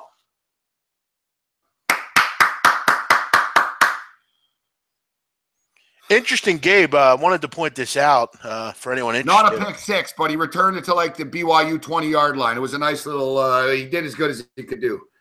Good job, kid. Nice return. Right down the sidelines. Nice job, kid. I like this style, too. They just tried to hand him a belt, and he shook it off. No, I don't want your belt. What are you guys? I'm not talking. I hate that shit. Oh, you got a belt for a pickoff. Guys, it's 7-7. Give out the prizes after the game when you win. Fuck. Do you know what Pez Bravko means in Ukrainian, Gabe? No, what? So what? Tell me. Dog eyebrows. Kind of odd. I'm not sure where that comes from, but that we know. You know what, though? Let's move on from him. Looks like people in the chat don't like him very much. I just was curious what Pez Bravko meant. Dog eyebrows. Yes. Pez is dog and Bravko is eyebrows. Interesting. All right. Let's talk a little CFP, baby. College football. All right. Georgia Vanderbilt in the morning. The Georgia Bulldogs have been on fire so far, on fuego. But, you know, Vanderbilt, is it time to jump off the Vandy bandwagon right now? They got punched in the mouth by Bama. They actually deserved better last week against Florida. I know they lost by 14, but we were one score away from covering a fucking number in that game. We got screwed over, like you said. Now we're getting 17 after Georgia mauled Tennessee, but Tennessee are like real bad. You know, like, so what do you make of the number in this one? It seems a little high to me, but I don't want to go broke betting against Georgia every week. Yeah, it does seem a little high, but Georgia's rolling right now. I mean, it's hard to get in front of this team, and I'm not willing to do it. Vanderbilt has hit me in the mouth the last 2 weeks, and I'm just kind of annoyed with them at this point. I'm sure they'll win by 7 tomorrow, Georgia, and I'll be annoyed that they didn't bet it. I know, but it's just that's the way I work, big man. I'm almost thinking, all right, you know, they got pasted by Bama. I was on them. I'm on them again. Like, It's almost like the last shot. I almost have to do it because I've been on them so much this year. They've been good to me. For me, the last shot was last week. I can't do it anymore. I think there are better options on the card. I don't. Yeah. I don't really believe they can score. I think Vanderbilt's defense or Georgia's defense is very good. Very good. I think they're going to have trouble moving the ball. I'm snake bitten with this team. I can't get involved with them. All right. Boise, 2nd and goal. You guys better punch this in. No field goals, guys. Like, seriously. I need points or I need you guys to cover the fucking spread, man. One or the other. Yeah, no field goal bullshit. We saw that bullshit last night way too much. Oh, fuck yeah. Let's not get into that last. I was on Tampa radio. It was nice to rip Tom Munkin today. I'm just saying 2nd and goal. They go backwards here. There's a shitty fucking play. Kids running around sideways. Fuck, these kids are stupid. Fuck. Run fucking downhill. Oh, fuck, man. All right, here's 2nd and goal. Kid runs right into the wall. Fuck. Fuck, their offense is bad, man. Like the play calling. Like, really. You run a wildcat where the kid runs sideways and dances. On 3rd and goal, no nice little creative dump off screen play. No nice little shift, weak side. No nothing. No, run it right into the gut here. Get nothing. Now 3rd and goal. What do you expect? Bad fade pattern here. Interception in the end zone. Do a little fucking play action pass to the tight end. Would it kill one of these quarterbacks to try to run it in the fucking end zone? Like, nice for fuck's sake. Tight end, play action, kid that's like 35, throw it to him. All right. Ripping back to pass. Fade. Throws it out of the end zone from the 5-yard line. He's on the 5-yard line, and he can't even, it wasn't even in bounds, that pass. It wasn't even in bounds, dude. It wasn't even in bounds. Like, dude, you're on the 5-yard line. You throw it out, and you threw it out of bounds, Rippin. Fucking bench him, man. Harsin looks like he's about to punch him. Bench him. Put Cozart in. I can't take this shit. Yeah, good choice by Carson to pick Brett Rippin over Finley. Ryan Finley at NC State was at Boise. He transferred. Amazing. Yeah, I know. Great call. Harsin, you're done here at Boise. I'm not going to, I don't know. I got to cover this game, so I got to pull for this. Harson's a moron. A total. He really is. Fuck. Oh, now there's a penalty. What, you guys going backwards now? Now they're showing Cozart here. You get Cozart in there. Come on. Who's this penalty on? I think it's on the D. If it's on the D, it should put him on the fucking 1 or 2 yard line here.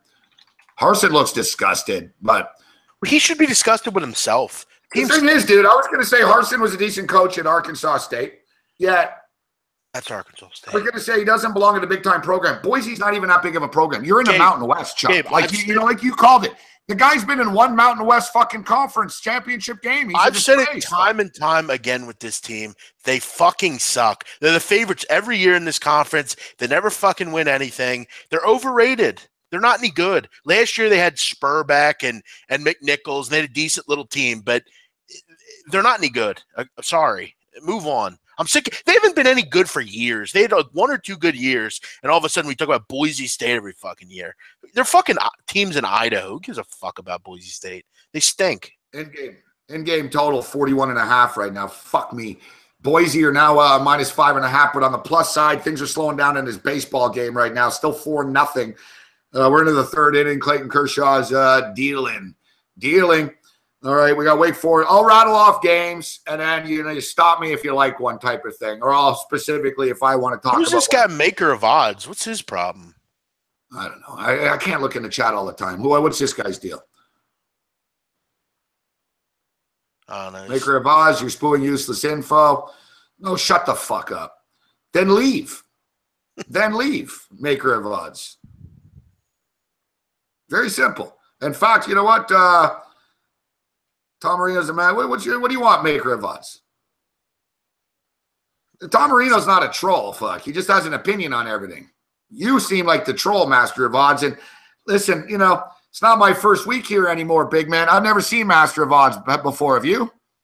No, I've been on here for over 3 years, and I've never seen him on here. Yeah, well, you know what? I think, you're harassing our fucking patrons. You're harassing our clients. And as soon as I jinx it, AJ Pollock hits a home run. Fuck. I'm pretty much the mayor. I know everyone at SBR. I can't say I know who he is. No. All right. So Okay, so we got Wake Forest and Clemson. Clemson minus 21.5. Temple in your backyard going to East Carolina. Hard to lay points with East Carolina. Fucking hell. Aren't they a favorite? Aren't they a 2-point favorite? I want to take the 3 points right now with Temple, actually. Yeah, it's the problem is if I'll tell you what, if Jeff Collins can't move the football with this team against East Carolina, it's going to be a really ugly winner for Temple football because East Carolina is dreadful defensively. Problem is Temple doesn't have a quarterback. They can't run the ball. They've just been really they couldn't move the ball against UMass, Gabe. I mean, what makes you think they're going to do it here? I mean, the coaching change really hurt them. They lost a ton last year to graduation. This was a concern for me with Temple. You know, you have 4 quarterbacks in this team, but you don't know who the quarterback is, and you know it's just a mess with them right now. Mississippi and Auburn, a lot of points here. Auburn's laying 22.5 right now against Ole Miss. That's another early game. Iowa State's getting 30.5 in Norman. Total 60.5 in that football game. Eastern Michigan at Toledo. Toledo's minus 14. That one. That over 60 in the Oklahoma game looks good. That's what I was thinking. A little low. You know, it opened up at 66.5, down to 60.5 right now. Yeah, that really does. I mean, Oklahoma will put up 40, surely. I guess they're concerned that Iowa State won't score. I mean, they looked like shit against Texas. Maybe that's the one concern there. But, I mean, Oklahoma's going to do their job. They haven't played since that Texas game, so they've been off. It feels like it's been forever. Last year was 34-24 Oklahoma. That was at Iowa State. They played 2 years ago in Norman, 52-16. So yeah, that would get us there in a similar situation. The year before, 59-14, 48-10, 35-20. The over is 4-1 in the last 5 games that they played. And, it went under last year, but it was 71. I think we got a more than fair number here at 60.5. I think that's a fair number. Yeah, someone in the chat saying that Jacob Park's hurt, if we can remember. Oh, that's it. That's a good point, actually. No, yeah. I don't know if he's hurt. Yeah, he didn't show up. He's not even on the team plane, actually. But to be honest with you, he wasn't that good. Fuck. No, he struggled to move the ball. And I saw a good point. Did you see how he was dressed before the game? Did you see that? No. Yeah, he was dressed like like some real really it was just he's a weird guy. He should spend more time on his quarterback position as opposed to. What was he dressed like? What, like Russell Westbrook? No, he was dressed like a hippie almost. He had like a really wavy shirt on and like a headband. Like it was weird. I don't get it. It was weird. I mean, I think Russell Westbrook's kind of trendy, but this guy was it's weird. Yeah, Park's all right, but in big games, you put up numbers. Yeah, we'll see about the quarterback situation. We've got Iowa State put up 32 points a game generally. Oklahoma are putting up 48 a game, and I think they're going to get to that range. It wasn't my best bet or anything like that. This game kind of flew under the radar to me. People are asking me about the Michigan game. I think Michigan are going to cover, but we'll get to that. I think they're going to beat them up tomorrow night. It's the first time they're ever playing at nighttime, these guys. Penn State and Northwestern tomorrow. Northwestern getting 13.5 right now on their home field. Yeah, I wish I could get 16.5 here. I'd probably be looking more interested in it. I'd more be interested in the dog. If you can get this one up and over 14, I might be interested. I think Northwestern's a scrappy football team. I would have loved to have seen them grab a win last week against Wisconsin. It was a nice effort, but they weren't able to get it. I'm just ready for Penn State to go the fuck away. But they they're pretty damn good, obviously, so they're not going to go away anytime soon. If we can get over 14.5, I'll look at it tomorrow and reevaluate, maybe grab the underdog here at home. But it's tough betting against Penn State right now. Duke lost that TV matchup to the Miami Hurricanes. Now they're going on the road against Virginia. It's amazing that Virginia is actually 3-1 right now. They might be the worst 3-1 football team in the country, though. But they're 3-1. Do you trust Duke to get back on track here as getting 2.5 points? I'm surprised. Virginia, should Virginia be favored against anybody? That's the question. Why are they a favorite in this game? It looks like a Virginia line to me. I think this is clearly it's a big game, but they had an extra, couple days to prepare here for Duke.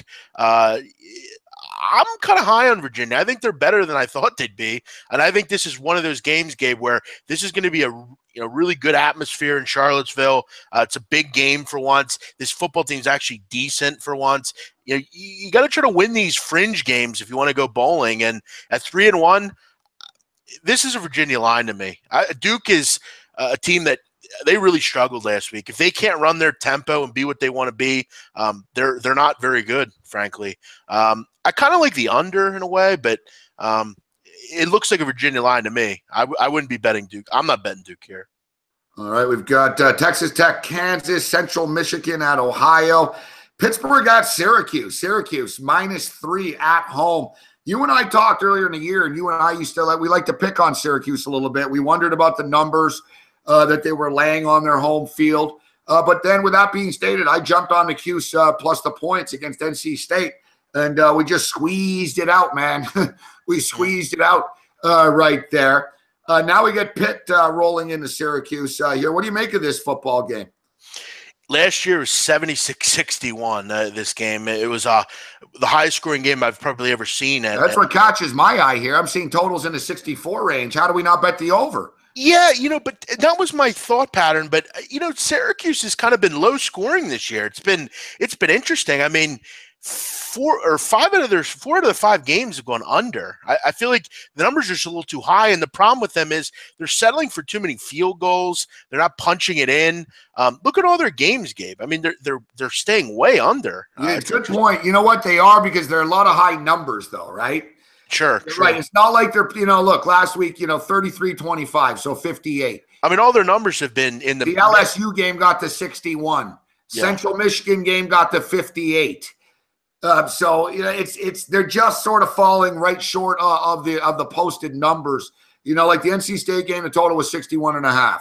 The LSU game was 56. It got there. Central Michigan, it was 66.5. It didn't get there. But then you look at Pittsburgh, and Pittsburgh can move the football, and Pittsburgh's defense is getting gashed as well.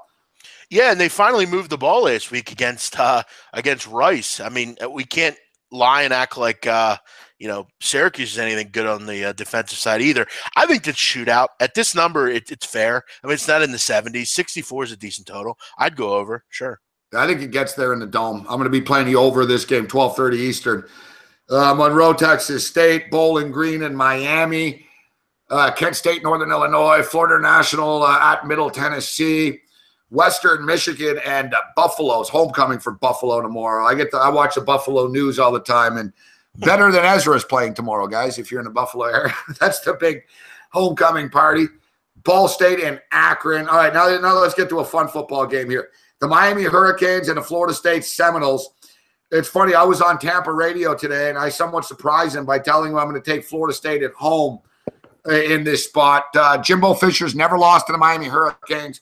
I like the direction that Rick has taken the Canes in right now, but I don't know if I trust Rozier on this spot. I think Florida State can dig down deep and find a way to win this football game. Yeah, I disagree. I have to disagree. I like your point about Jimbo Fisher, but let's be real, Gabe. I mean, he's been there since 2010. He's had much better teams than this one. This one, frankly, is there any shame in losing NC State and Alabama? No. But here's the problem. Now, it's up to Blackman, obviously, but right. On the home field, I like them in this spot better. It's such a rivalry game, man, and the pedigree does matter. The rivalry does matter. FSU's won 7 times in a row for a reason here. Yeah, they have, and I'm not going to say that I don't disagree with you on that, but this Florida State team's just not very good, I don't think. I think offensively they really have struggles. I think they're going to have a lot of problems against this Miami defense. I mean, Gabe, one thing we have to point out, this offensive line for Florida State is giving up a huge amount of sacks. I mean, they're giving up the most tackle for losses in the country. They're giving up 4 sacks a game against opponents. And the defensive line for Miami is quite good. I mean, one of the best in the country. They're relentless. This team is always getting turnovers. I like Mark Walton a lot. I got to tell you, Gabe, and I've said it before. I said it on my show this week.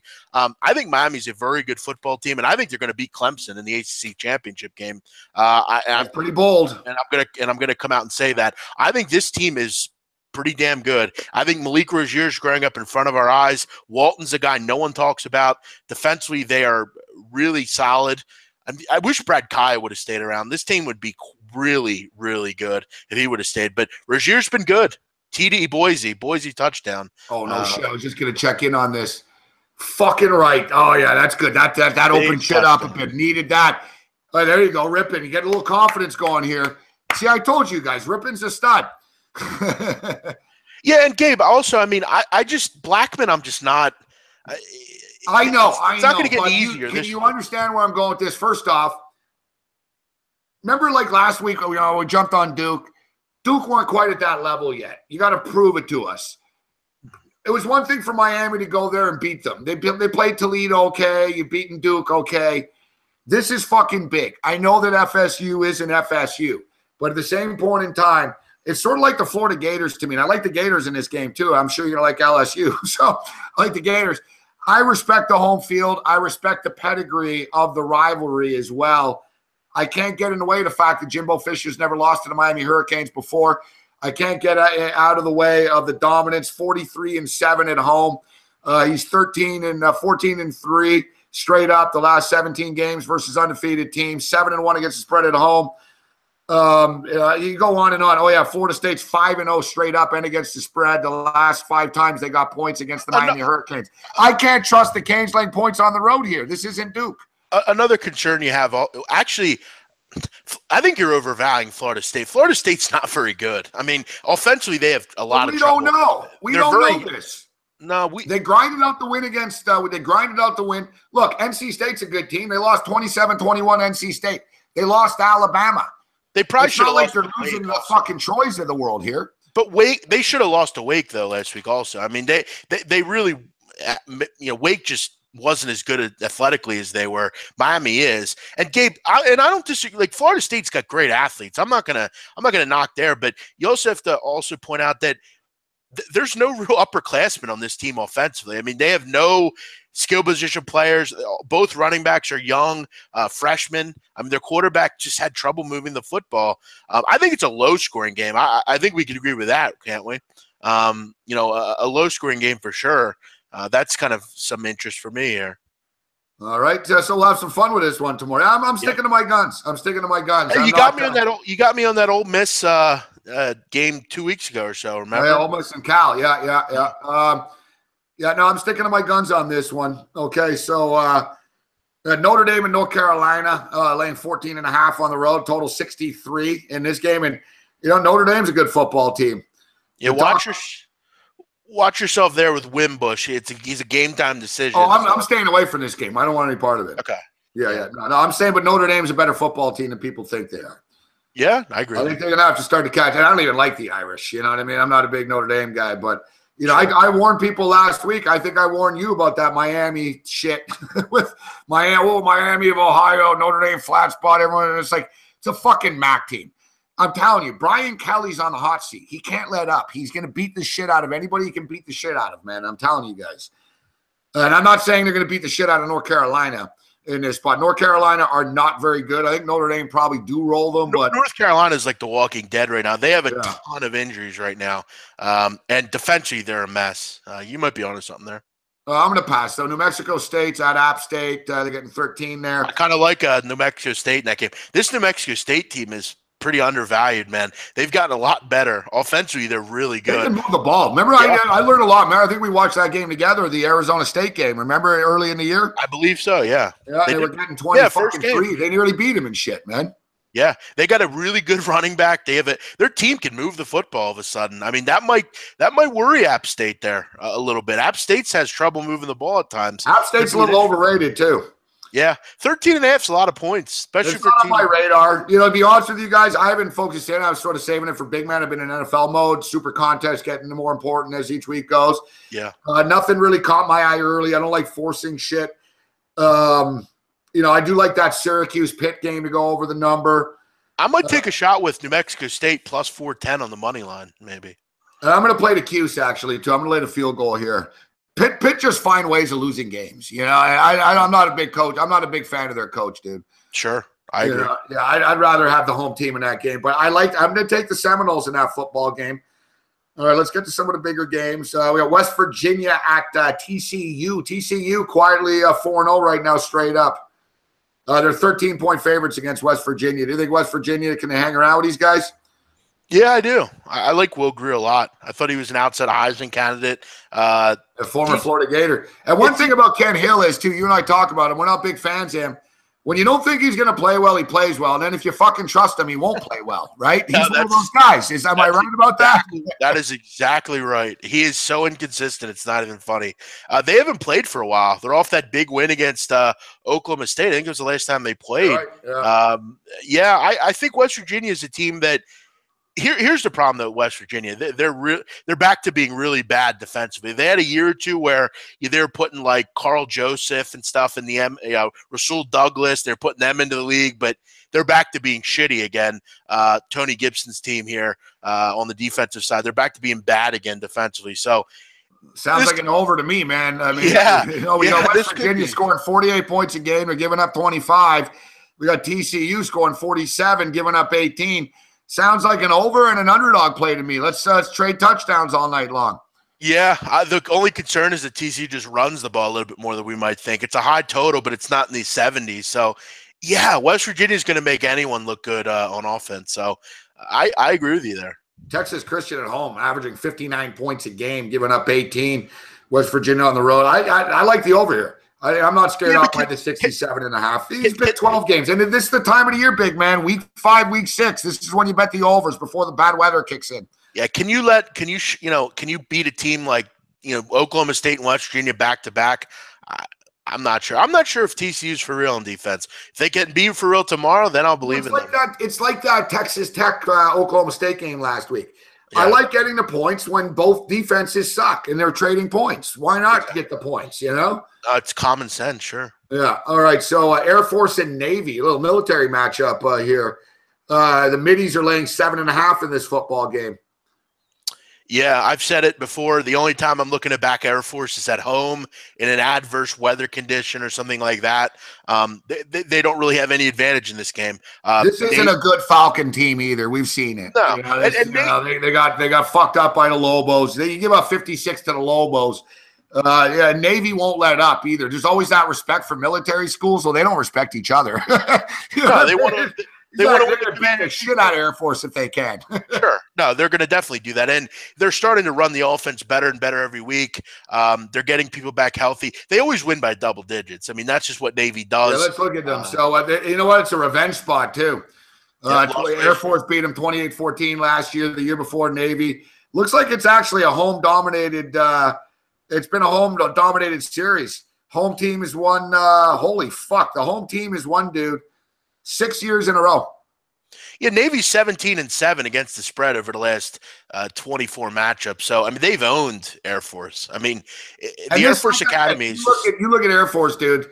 All right, they sort of hung around. They hung around with Michigan. Michigan mailed it in that week, 29-13. They lost to SDSU. Remember, we were watching that game. Fuck that pouring rain, man. New Mexico, they got worked in that game. Absolutely. They got worked by the fucking Lobos. Now they got to travel from, you're going from, Colorado up to New Mexico. Now you got to go over to Maryland right now. Kind of a tough spot here, but it's a little bit too high for my blood. Too high. Yeah, not me. Navy's probably made me the most money out of any team in any sport over my betting career. They're just I love this team. I'm absolutely obsessed with Navy. I think I watch the show every week. I'm like fascinated by the military. I think it's amazing. I've never seen that show. I gotta watch that show. It's really good. Nehemiah Tololo is an interesting guy. He's a good coach. Let me get people a second half line on this football game here. Boise. So Boise's up 17-7 at the half. They're -3 in the second half. And the total is 21.5, which puts us pretty much right on the original fucking numbers here. BYU's offense looks putrid, guys. I'm already on Boise. I laid out more than I wanted to on the 7. I bought the half a point, so I got more than I wanted to on the 7. But I think Boise, I think that touchdown, I think Rippon sort of came alive. Harson's been real giving him the evil eye on the sidelines all night, man. He even chewed him out, you saw once. I think, and then when he scored, he was giving the good cop thing, patting him on the head. I think Boise might put it together here in the second half. If you don't already have action on, I would suggest Boise State -3 in the second half, big man. I think they pull away here. Yeah, BYU's terrible. They're terrible on offense, dude.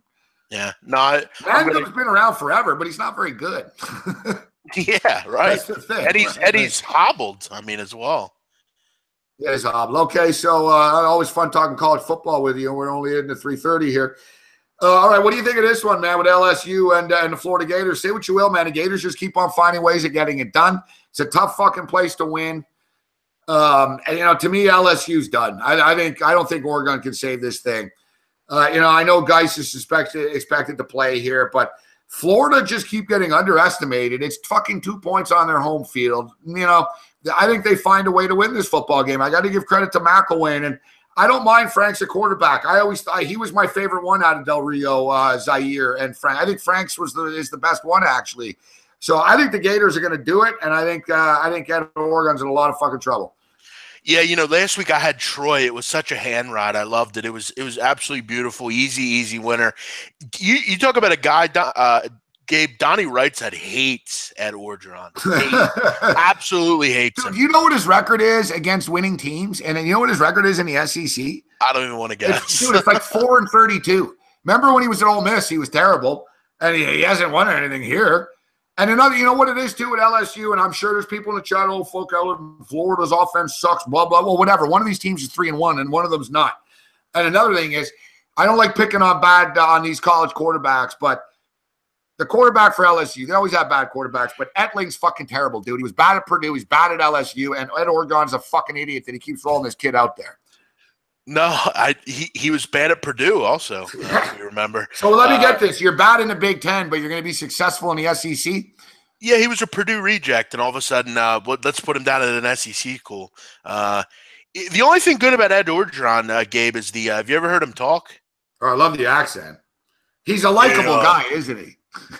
You come down to LSU, put a little pepper in the gumbo. He's got that real, you get that real Cajun tongue, Gabe, if you will. He's a hell of a recruiter. He's a great recruiter. That's about it. I mean, he can get you to come to LSU or wherever he is. People keep waiting for them to turn it on. They're not turning it on. They're not very good. There's no switch to turn on. But why? Who's betting LSU here? This number has crashed from 6 to 2. Who's betting LSU? I don't get this. I guess they're hoping for a bounce back here, but I don't see it. Florida finds ways to win. You're totally right. If you bet them, I'd bet them on the money line because it seems like all they ever do is just win by a point or something. But they're playing well. They've fought through some tough things there. You got to give some respect to them there. But I'm not getting involved. Florida always hurts me, and LSU I don't think is very good. Slightly into Florida, but I'm not. We got Donnie Rightside in the chat now. Nice to see Donnie. Me and Donnie will be kicking it at noon. Feel free to hop in, Donnie, if you want. Let us know.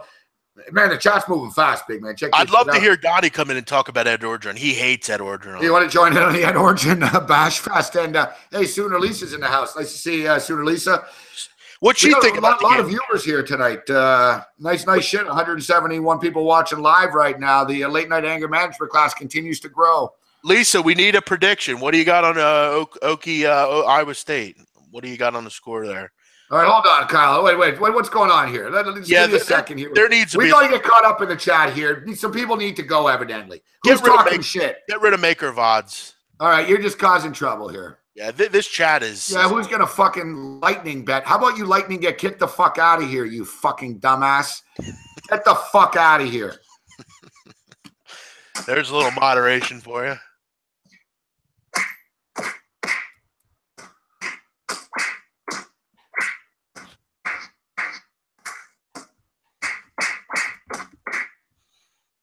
Hit him in the solar plexus, boys. Bernard Hopkins fucking right.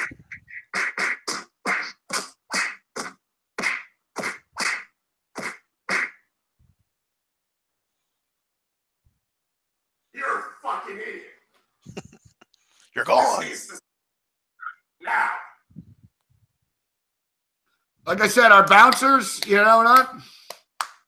their fists are hungry. They're in a bad mood. It's like Negan. Fuck. It's like Negan. Who wants a baseball bat? You know what? We're gonna step it up a notch because evidently the punches aren't working.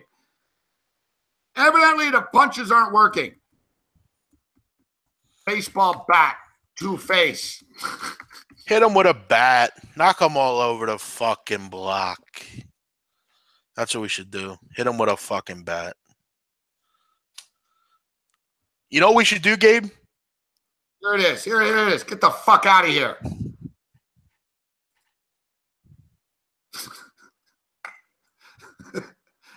Hear that?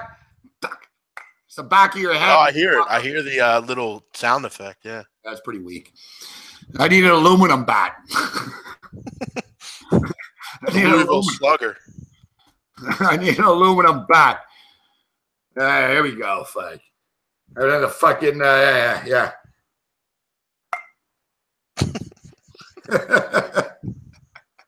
All right. Fuck out of here. And who else needs to go? Hold on. Who else needs to go? Get the fuck out of here. Get the fuck out of here. All right. If we settle things down here a little bit? I think it looks a lot better here. Looks it was like just like this one guy, Master of Odds. All right. I apologize. The maker. I'm sorry. I wasn't paying attention to it. I got to check in here. You know, I forgot. I figured people could be adults in a chat, but evidently we're just going through games. It's like there's Pez Bravko's back. He says he's a big fan of yours, longest follower. Who's that? Pez Bravko, the dog eyebrow guy. He's full of shit. Fuck. How's my Ukrainian, Pez? It's good, Ukrainian. I Pez called Bravko. Yeah, dog eyebrows.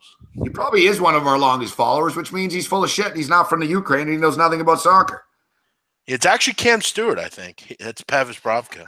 Nah, Cam doesn't even know how to get into a fucking YouTube chat. Oh man. So does he live near you, or like do you guys live? Cam? Yeah. No, Cam lives. No, Toronto's a big city. Cam lives in like the suburbs. Gotcha. He lives like in another city. Like imagine like New York. He lives in Long Island type shit. Okay, gotcha. Nice. Yeah. All right, let's get back on track here. Sounds good. All right, here's that John here interview. You did. Here it is. Let's hear. Your impression was awesome. Ask me a question, and I'll do an Ed Orgeron. All right, hold on. We got the real Ed Orgeron here talking. I got to get this in for a second. Yeah, Darius, he didn't. Oh, we're going to get it done. It's going to be good. We're going to get it done. And it's going to be good. We're going to get done. It's going to be good. We got to put a little. We're going to eat jumbo after game. Put a little pepper in the gumbo after the game. Yeah. Go out to the bayou. Go get alligators. It's amazing. I wish I couldn't get the sound up right, but you heard? Yeah, it's going to be fun. We're going to get it done. Hey, you ain't getting shit done, fuck. Florida Gators going to get shit done. It's time to go out and get some alligators. Meet me next door off the bayou. Hey, we're going to get it done. You're going to get shit done.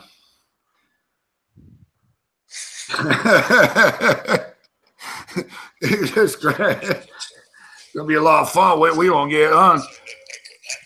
It's like, hey, coach, I don't understand what you're fucking saying. Fuck. What's that? Have you ever seen Waterboy? The Waterboy? He sounds like that guy on that one coach. Man. Big man, that's his best impression ever. Fuck. You fucking nailed this one, big man. I have a couple good impressions, which many of the people know about. Ed Orgeron is the best. So, Coach, how do you think you match up against the Florida Gators tomorrow? Well, they're a pretty good team. They've had a couple off the field issues, but that coach really needs to crack the whip, as you would say. I love that they're a good team. They're a good team. Defensively. Yeah, he always trenches. he leaves words out. He leaves. Yeah, you're right. They're not. You wouldn't say they are a good team. They're a good team. They're a good team. They're good. That's awesome. So, Coach, what's the reasoning of going back to Danny Etling at quarterback? Yeah, we wanted to give Danny a try. We don't have many other options on this team. We just got to let Danny work through through the motions. We're hoping to get Darius back, and that'll take a little bit of stuff off his shoulders, if you will. But we got to play for this team. That boy good. Master Odds is back. Oh God, I was fucking. That's the funniest thing ever, dude. You're fucking killing me. What the fuck? What you said? They're a good team. They're a good team. They're a good team. You're killing me. You know, I used to do a good Lou Holtz fucking. It's like so Lou Holtz, they're 38-point favorites against Army. Yeah, I got to tell you, I watched the tape of this team. That's the best 0-9 team I've seen play before. We got our work cut out. Like. It's like, Coach, you're 35-point fucking favorites, fuck. No, we've got work cut out for us. I can't do a list. That's yeah. The fucking big man on campus. That's worth the price. That's worth the price. You just made the show. That's worth the price of admission alone tonight with the show. All right, I'm keeping my eye on the chat, fuck, because master of odds, fuck. You know, next time, we're gonna get your IP address next time. We're gonna fucking not enough spittle. I know. I got to get in my mouth. I do a good Ray Liotta, too. We need to put his arm in the gumbo. Karen, we needed that money. I was going to sell that to the people in Pittsburgh. Karen. They weren't going to find it. No, they weren't going to look. They weren't going to find it, Karen. We needed that money. I got the people in Pittsburgh waiting to buy this right now. Oh, no, Karen. That is pretty good. I like that one. Yeah, that's right off the top. I'm not in character yet, you know. We needed that money. Karen. We needed that. I got the people in Pittsburgh. Should I do Ed Orgeron when I break down the game going forward? All right. No, I won't. He's not that bad to do. I mean, if you can get the accent down, it's not. No, you're killing it. I can do a better Liotta, but I just got to. Cam does a great fucking Paul Bearer, the Undertaker. Paul Bearer. We got to get him on for some impressions. Yeah, Cam's very good at impressions. Like, that's he's great at that stuff. Have you ever seen King of the Hill? Yeah, of course. I can do a really good Bobby. Yeah. Yeah. So, like. I don't know if you've ever seen this episode, but Bobby goes, I guess Hank basically, something about roses. I kind of forget the episode and what it was about, but here's my Bobby Hill. But Dad, I want to grow roses. But Dad, I don't know if that's any good, but I always thought I sounded like him. Impression night tonight, and fuck, Bano actually did the Pee Wee impression for me and Cam today. Was it good or? It was all right. Pee Wee Pickhouse. The weenie winner of the day was the weenie. The best is we're like, what's the word of the day? Parlay. No, it's the weenie winner. The weenie winner. Hey, Amar remembers that episode, the Roses episode. You remember that one? Good. I was hoping someone would remember. I love the King of the Hill when they went to the Simpsons, when Homer's coaching the football and they just have the quick pan to King of the Hill. Hank's like, we drove 18 hours for this game. We drove 18 hours for this. All right, let's get back on track. I'm going with the Gators here, man. The Florida Gators. Yeah, I don't disagree. Sorry, Coach Oregon, but I got to go with the fucking home team here. Yeah, I don't think that's a bad pick, Gabe. We're just going to try to stay in the game. Yeah, I understand. They're a good team at home. It's going to be tough to beat them. Yeah, we got to head over to Tallahassee. There might be a hurricane, but, down at the bayou, we know all about those hurricanes. We're good people down there in the bayou. Who lasts longer? Fuck, Nick Folk or Ed Orgeron? Oh, definitely going to be me. Nick had a tough game last night. He would be Nick Folk go to, fuck. They need to put his foot in the gumbo. Gumbo. He had a tough night last night. Yeah, another cup of gumbo can't help him. Yeah, we need to get a good old gumbo in his mouth. All right, you know what? Last week I didn't take the Maryland Terrapins, and I wanted to. Nick Folk went to Arizona, by the way. Arizona, of course, fuck. Nick Foles and Nick Folk. I'd rather have Nick Foles kicking field goals. Maryland, the Terps getting 30 at Columbus. Yeah, it's hard to. No opinion. No. Yeah, I'll pass. Arkansas, South Carolina. Yeah, I'm liking Arkansas more and more in this game. South Carolina has just been, ever since they lost Debo Samuel, their good receiver, they kind of remind me of the Cardinals, Gabe, the Arizona Cardinals. I mean, losing Debo Samuel is like losing the best player in your team. They just have been lost ever since they lost him. And Arkansas is a solid football team. I think they're going to finally go on the road and get a win here. It's tough to go to Gamecock Country and win, but Bielema have them prepared. I don't think South Carolina, their pass defense is bad right now. I could see Arkansas going in and winning this fairly easily. All right, big man. All right, so listen, we'll take a quick break. We've just got a little bit longer than an hour here with the big man on campus. We'll take a quick break. We'll get to the other big games, the other night games. Dodgers just kicking the shit out of Arizona here. Is that Boise State game? It just started. I tailed you on that -3, so let's. Yeah, just started. Second and 3 right now. They got 7 yards on the first run. BYU's on their own 32-yard line. They'll fuck it up. Big win for USA tonight, by the way. They get a big win. They needed it. USA. All right, let's give you a little BYU flavor here in the background. We'll take a quick break, big man. Take 5. Get yourself a cold one. It's a bong break, smoke break, beer break. No drinks for me, but I get some water. Yeah, get the water break. It's a refresher. Powder up time. All right. We'll be back in 5, gentlemen. Level 2 continues. Friday night freak show.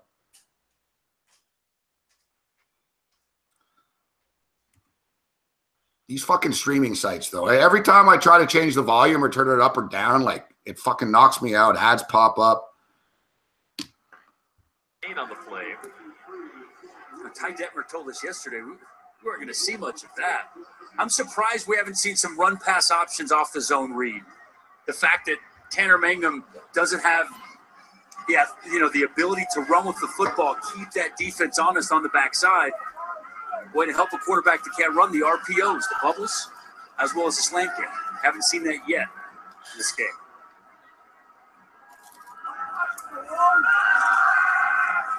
Mangum completes it to Aleva Hifo, very close to the sticks.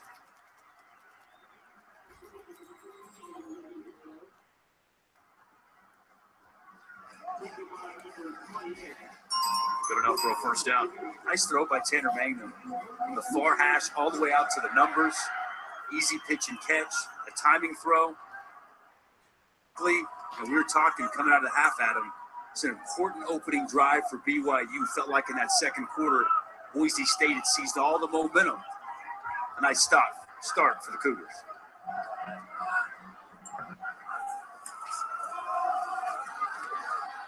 Good tackle made by David Moa. Running down Tolutamo. He's a tough football player.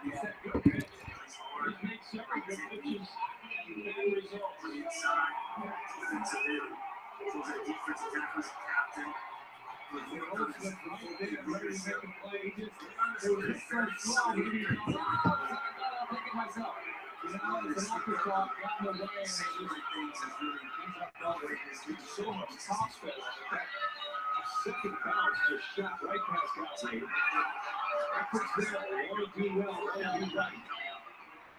The long play, it's going to be an E1. And now bases are loaded. We got to see a week coming up. This is start 2 weeks ago. Gottlieb is a ground ball pitcher. Top 5 in the National League this year for getting those ground balls. Got it from Seager. And shift was on. Seager punched it through. It's being halfway in.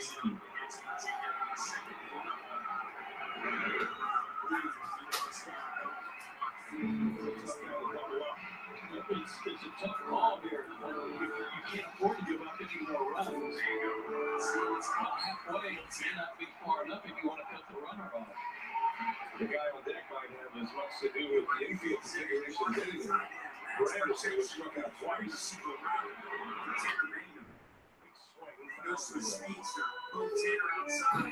Do you get the feeling Quinn's going to hit a grand slam here?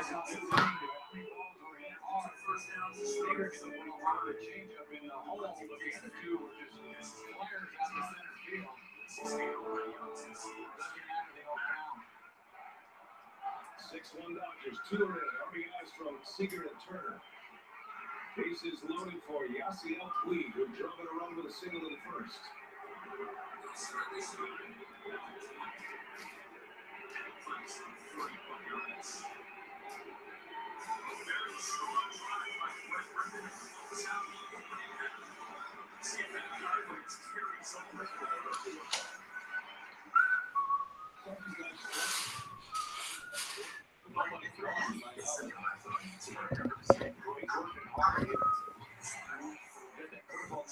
Either spikes it or it's up. You know, right in between, he can't combine it. That's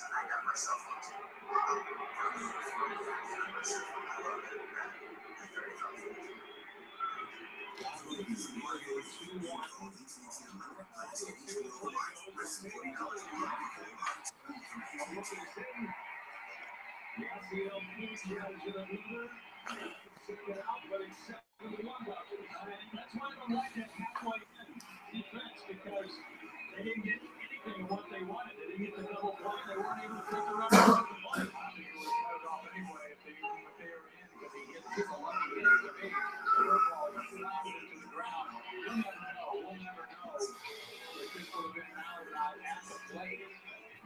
A full hat. Doesn't hit it very hard at all. It works. But look at Seager. Look how big a lead he has going on contact. They had no shot at all to get him. Yeah, with Rosales so far off the bag, you got to play him closer. Yeah. Seager protects him.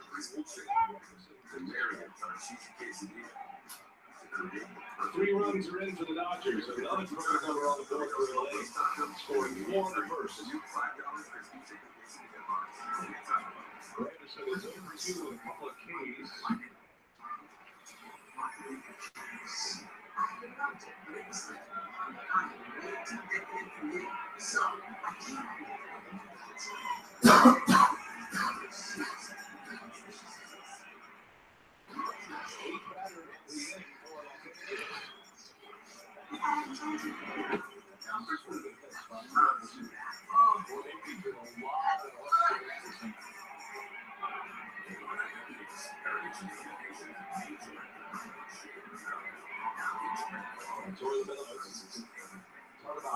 Hot seat ministry right now. It's a series now. It's not the one game set up like the wild card game. You got to think about the series and how that's going to play out.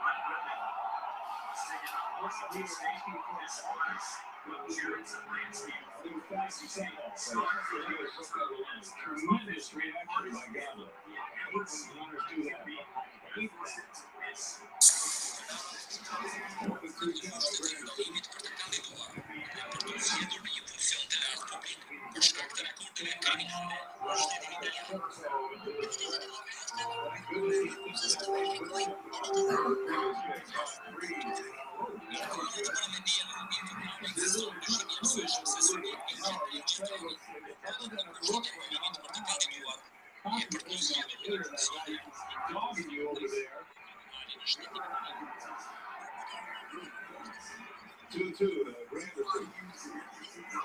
Third for the Dodgers. It's a good thing because Mathis has one bounce that he can't throw out cleanly.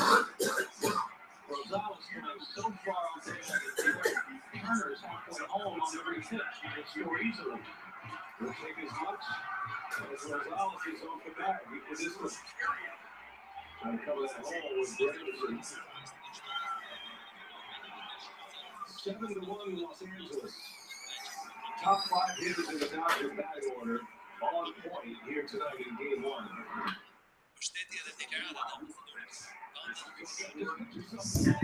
Points this year. This is their 6th game. Didn't Alabama score more than that last week? They had 66 against Ole Miss in one game.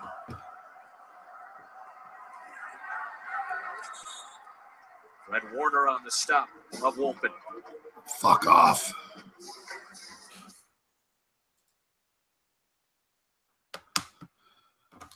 All right, the Friday Night Freak Show. Hey, Gabe. The late night anger management class. I am Gabe Morency. We appreciate everybody tuning in here this evening. We thanks to SBR for making everything happen. And remember, if you want to support this show, support these videos, support SBR, then go over to SBR.com, sportsbookreview.com, and click one of the sports books there. Click one of the sports books. Big Man on Campus is kicking it with us here this evening. What's up, Big Man? Hey, Gabe, wanted to tell you, Fred over at Fusillo Ford said hello. Do you know Fred? He said he knows you. Who's that? Fred at Fusillo Ford said hello to you. All right, let me check back in here. I had to hit refresh. I got frozen. Fred's a class act. He's the real deal. He's no troll. Fred, what up, man?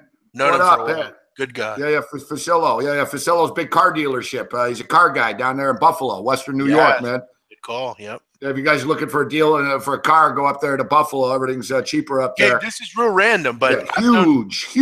Exactly. Fusillo Honda, huge. Yeah, I've known him for a long time. You want to know a weird story about him, Gabe? Who? Fusillo? About Fred. You know Fred Courier too. I know him well, yeah. And he actually, this is real random, but he used to send me breakfast sausage, like and he would send it like it was good back when I ate pancakes and stuff. Really good stuff. I'm not trying to be weird. The dude had some good sausage, man, for sure. No homo. Fred Courier, fucking delivering home. We'll give you a pass on that one. We'll give Big Man a pass on that. We're like, all right, we got to kick that Big Man out. Politically incorrect. Hey, it was good breakfast sausage, man. Go with your pancake. Good to see you, Fred. I tell you, here's Sooner Lisa. Finally, we have a woman in the chat, so be nice to her. And she's actually a woman. She's not fake. Because, you know, some psychopaths out there would just have a chick's face avatar or whatever, right? Sooner Lisa's for real. She's a real deal. Hardcore Sooner fan. She loves the Sooners. She's a ticket holder. Nice. What's your final score prediction for tomorrow, Lisa? Iowa State. And Steve Pushy's for real, too. Push it real good. What up, Steve Pushy? We got Bruce Chad. Settle down, Bruce Chad. Settle down. Bruce Chad. This is the longest Bruce Chad's ever fucking gone without bringing up the word Bitcoin. Thank God. You want to talk about Bitcoin? Go over to UAger and bet some fucking Bitcoin. Also, Bruce Chad, this is a public show, by the way. All right. He doesn't like public shows. Oh, no, that's right. I remember last week. He's a snob. Remember a couple of weeks ago? Yeah, he was all mad. Fucking public? Fuck, man. Yep, I remember. She's in Norman now. Sooners 45, Cyclones 21, which will get us over the number. Yeah, over. All right, these guys are all clamoring. I'm a Michigan fan, so let's get down to business. Jazz, did you hear Bitcoin? Bitcoin what? These guys are like Bitcoin. Remember, best episode ever of the Flintstones. Fucking, remember when Fred was betting? Bet. Somebody say bet. That's what they say when they hear Bitcoin. Whatever happened to that dude, fucking Shy Picks, actually? Last Friday, we recommended the movie Bad Lieutenant. He's never been back since. I think the movie scared the fuck out of him. He comes and goes, Shy Picks.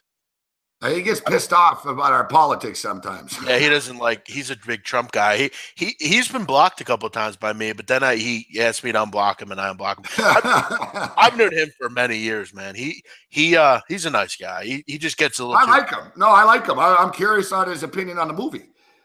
Yeah, it's weird. I have his number. I'll have to hit him up and ask him where he's been. Where's I don't know, Lou Skunks? He's out getting something. Fuck, he's a happening guy, Lou. Here's Johnny Kicknuts. I remember you, Johnny. You're from LA, right? Johnny and our man Chris Edge in the house. Tri-Day here. Tri-Day, well, you're in LA also. A lot of guys in LA. Bruce Chad. Where is he? Oh, there he is. All right, there he is. Go to bed, Tom. I don't know. Bruce Chad and Tom Marino seem to have a thing going on now. Yeah, he has a thing. What up, Tri-Day? How you doing? How you doing, buddy? Not surprised. I love LA. Fuck, I'm hoping to get out there again. I was planning on maybe coming out in the next couple of weeks, but it's not in the cards. Instead, we're going to New York City. Yeah, it's set. In fact, there's a change of plan, guys. So I encourage you to join me. And Big Man, if you come down, I'll put you on TV and shit, man. Live. We're going to be doing the show right across the street from Madison Square Garden in the fucking Marriott Hotel, bro. Well, I asked you what day. What day is it? We're going to be there on Wednesday. So now it's expanded, Druzilla. We're going to have to set up our man down there to hook us up. Yeah, you know what, Gabe? It's expanded now. We're doing 2 days in New York City. We're going to be there Wednesday live at Rock and Riley's, It's right across the street from MSG. We're going to be doing live shows. We got Buffalo Bill legends and Jet players coming down. It's going to be fucking crazy. And Wednesday, live on TV, live radio show. I'm going to do this show live from New York City, Wednesday night, November the 1st, probably from a bar somewhere having a few drinks. And then Thursday night, we're going to the Bills and the Jets game. We do another full day of TV shows at the hotels, TV studios, open to the public. It's a bar. Here's what I'm thinking. I'll get a room one night, because I have to come up and stay up there if I'm going to come, because I have to do shows. So maybe we'll link that up. I'll come over to the studio. Why are we calling people village idiots in here? That's not very nice. Bruce Shad's a good guy. Don't call him a village idiot. I like settle down. You know, you guys. Well, you know what? They want to fight with each other as long as they keep it civil. It's the same. Just keep it civil. Just don't call people names. No. All right. So everyone's asking about the Michigan game. We'll skip over the rotation just because so many people are asking about it. I'm a Michigan fan as well. First off, you know, it's tough to really judge fully from what we've seen with John O'Korn in there. But I'll tell you what, they were in the red zone 10 times this year, and they scored 1 touchdown. John O'Korn comes in. They're in the red zone 3 times. They score 3 touchdowns. Yeah. You know John O'Korn, man. Remember in the old Houston days, he was a good quarterback, and he got hurt. He lost his job to Greg Ward Jr. Yeah. And he's been very patient at Michigan. Harbaugh's a loyal guy. I think Harbaugh saw a lot of himself in Wilton Spate. But, you know, Spate's banged up right now, but it's for the best right now. If we're going to take that next step, and I think we can, I think Michigan's young defense is that good. The tougher part of the schedule is coming up soon, but I think Michigan get it done. I think it's a fair number at 10 here. I don't think Michigan State is going to keep up all night. Yeah, this is a hard one, man, because I don't know if I don't know that I trust O'Korn. It's one game. He did play really well, though. It was like a whole different person in there. They were getting touchdowns instead of field goals, and their defense is an absolute problem. I mean, it's very good. I want to bet under, honestly. I feel like this game's 13-10. I don't really. You think it's one of those close ones? You know, it's an interstate rivalry, and we know what happens in these interstate rivalry games. Michigan has struggled, man. D'Antonio's made a living off of covering spreads against these guys. We'll get to the history in a second. 17-7 right now. What's up with BYU? They're moving the football here? No, they're not. They're at their fucking 40-yard line. Throw a pick 6 here, Magnum. I mean, when was the last time we saw a total at 40? I mean, it never happens. I mean, I think it's just staring in the face. I mean, people are like, oh, it'll just get over 23-20 or something, or, 31-20. This is the first time in the history of 110 years they're playing at nighttime. Yeah, that's interesting. I could see it being a lot like that Penn State-Iowa game. Just kind of low scoring. The last couple have went over, so, I mean, I guess you have that working for you. But the last 3 have gone over, so it's 32-23. Remember, Harbaugh's first year, we lost to Michigan State because of that fucking punch shit. Remember? Yeah, I do remember, sure. Yeah, so that was epic. Michigan State beat us 27-23. Little bit of revenge last year. They beat them by 9, 32-23 on the road. So Michigan beat them on the road last year, 32-23. You look at Michigan State, nice response after losing to Notre Dame last week against Iowa. I'm not sure Iowa's that good. I don't know. I don't think this is a horrible Michigan State team, but I think Michigan win this game by 14. Yeah, I don't. Michigan State's offense, their quarterback blows. Michigan's going to cause some havoc on the defensive side of the football. They got a shitload of speed. They're dialed in and focused, and I think O'Korn is the difference in this game. I think the offense is going to open up. I got to go over the 40 here. I'm thinking 24-10, something like that. I just can't see a lot of points in this game, and if it is, they're going to. I'm thinking 30-17. Yeah. Like 28-17. How's that? 28-17. Yeah, well, unfortunately not for me. Good, but it'll still go over. Give me 24-10. Can we work with that? You win, I win. But I won't. I probably won't get involved. So listen, and I'll be honest with you guys too. Listen, I'm a diehard Michigan fan. I'm not in a hurry to be laying 10, but I think they do cover. But this is where the ugly T word comes into play. Teaser. Get Michigan down to -3. They're going to win this game in that spot. So let's see what we can tease this with. But you're a Michigan fan, Gabe. I mean, maybe you can answer because I don't quite understand. What does Wilson Spate have over everyone? I don't know. Like I said, I think that Harbaugh saw a lot of himself in this kid. Harbaugh's kind of loyal. He was a senior. He understood the offense. I think Harbaugh. I don't know. Why but he was way better, O'Korn. I'll tell you right now. Listen, the quarterback's going to be in Michigan next year, right? Mm-hmm. Dylan McCaffrey. Mm-hmm. Ed McCaffrey's kid, Christian McCaffrey's brother. This kid's a fucking stud. He lit up the Denver high school circuit. He's a stud. I guess he's redshirt or whatever. So he's going to be good to go next year. And I believe in the McCaffrey bloodline. So the kid's a fucking stud quarterback, or at least he was in high school. So I'm looking forward to seeing him step up and in. Stephen Levine says I'm always undecided. I go over every game. What are you talking about? I literally go over every game at SPR, week by week. All right, this over is in this Boise game's fading fast because BYU can't do shit. Boise's got the football back. I'd feel a little bit better if we could punch one in. We need one of those big touchdowns, quick touchdowns. Get 24-7, and maybe we can get some garbage time points here. I'm not giving up on the total. I'll take the split if I have to. I'm going to take a little bit of a loss on it. I'm on the Dodgers, parlayed with the Indians. Too bad the Dallas Stars couldn't get it done with us for us. Yeah, I don't know what you're talking about. You're not undecided. When you're talking about every game, guys, when we can't give, this is the best bet. That's the best bet. This is the best bet. We're going over the games here. I have to make people aware. I mean, I don't like every game. I just give it exactly. I don't. I can't bet every game, unfortunately. Well, I do NFL picks on the Fantasy Sports Network every Friday, and I used to just give 3 or 4 of my best bets.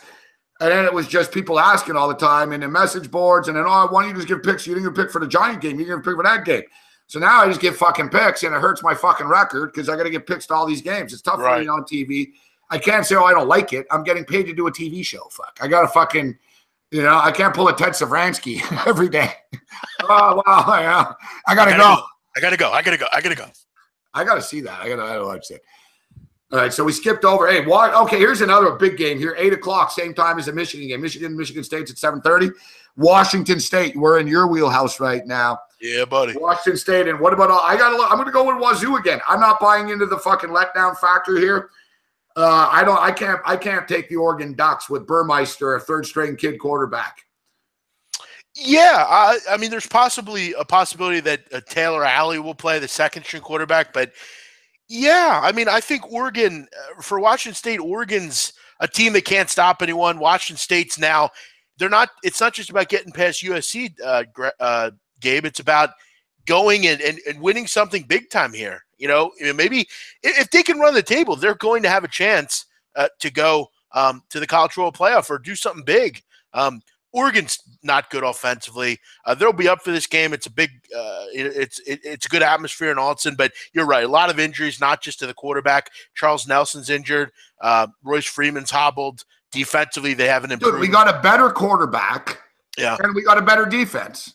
Good point, though. Ace Farmer. They haven't played on the road this year. Washington State. Yeah, good point. I know 5 in a row at home. Fuck, what a schedule they had. Yeah. And they've played no one. Yeah, listen, I'm starting to buy into Luke a little bit here. I was critical of him. I can't be. He's making plays. Fucking BYU going sideways. What the fuck are you doing, dude? Fuck, man. It's fucking third and long now, man. The last fucking thing we need is a fucking BYU cover and a fucking under. I'm gonna fucking snap, man. Hey, you want to hear the Teddy covers thing, Gabe? I got it up here. All right. But there's so much the theory, and then putting it into practice isn't always easy. And sometimes I make, I make mistakes, and it frustrates the hell out of me. But it happens. I gotta go, dude. It's at 4 o'clock. Here's one quick question before we get out of here. OG, I gotta go. You're not understanding what I'm saying. I gotta go.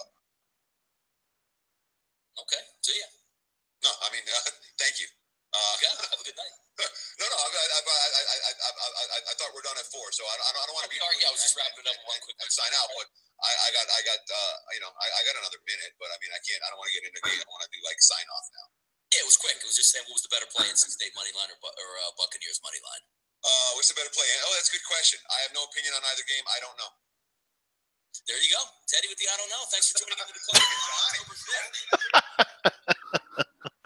Oh man, he was mad. I don't know. I guess he had to pick his kid ups or something. I know, but in not 30 seconds, he just could have thrown out, I like this, and said, all right, guys, gotta go. All right, see ya. It was interesting.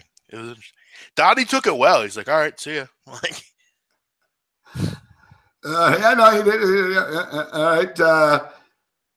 What's going on here? We actually got a first down here. Come on, boys. Let's punch one in here, guys. Yeah, I need the second half -3. Come on. I know. I jumped in on it too because I'm a degenerate. Fuck. Let's fucking get this. I will say I don't feel very confident that BYU can move the ball, but I do need some. No, we want one more here. Yeah. Make it 24 at least. Yeah. Back to pass, going deep. Fuck, man. You're a fucking shit quarterback, man. Yeah, dude, you keep throwing the ball out of bounds. Like, give your guys a chance to make a play. Fuck. Yep, exactly. This guy's a bad quarterback, Rippin. He's just fucking terrible. This team ain't going nowhere this year. Fuck. When they play a good team down the road, I'm going to fucking pound San Diego State. Fuck no, they're not going anywhere. They stink. Gabe, you know a game I love tomorrow? Which one? I love USC tomorrow. I'm all over that one. Against Oregon State. Going to lay, what is it, 28? 33. Oh, here it is. All right, 33, my bad. 33. A total 57. Back home after a loss, Oregon State's best player's out. The quarterback's got a fractured spine. Like, this team just can't move the ball. And they're one of the worst defense teams in the country. This is the first really bad opponent that USC is going to play. They haven't really kicked the shit out of anyone in the round yet. You're right. This is the spot, isn't it? Yep. Oregon State, I faded them last week against Washington. It was an absolute blowout. This one, it's time to get right here for USC. It's a lot of points to be laid, big man. Yeah, but I think it's 49-10 or something like that. I think they crush them. 56-13. I think it's a big one. I love USC tomorrow. I think they hammer this team finally. You're going to make Nate Brooks very happy. It's about time. Oh yeah, I know. He just said that. Yeah, Steve Levin. I did have Memphis. Yeah, hold on a second.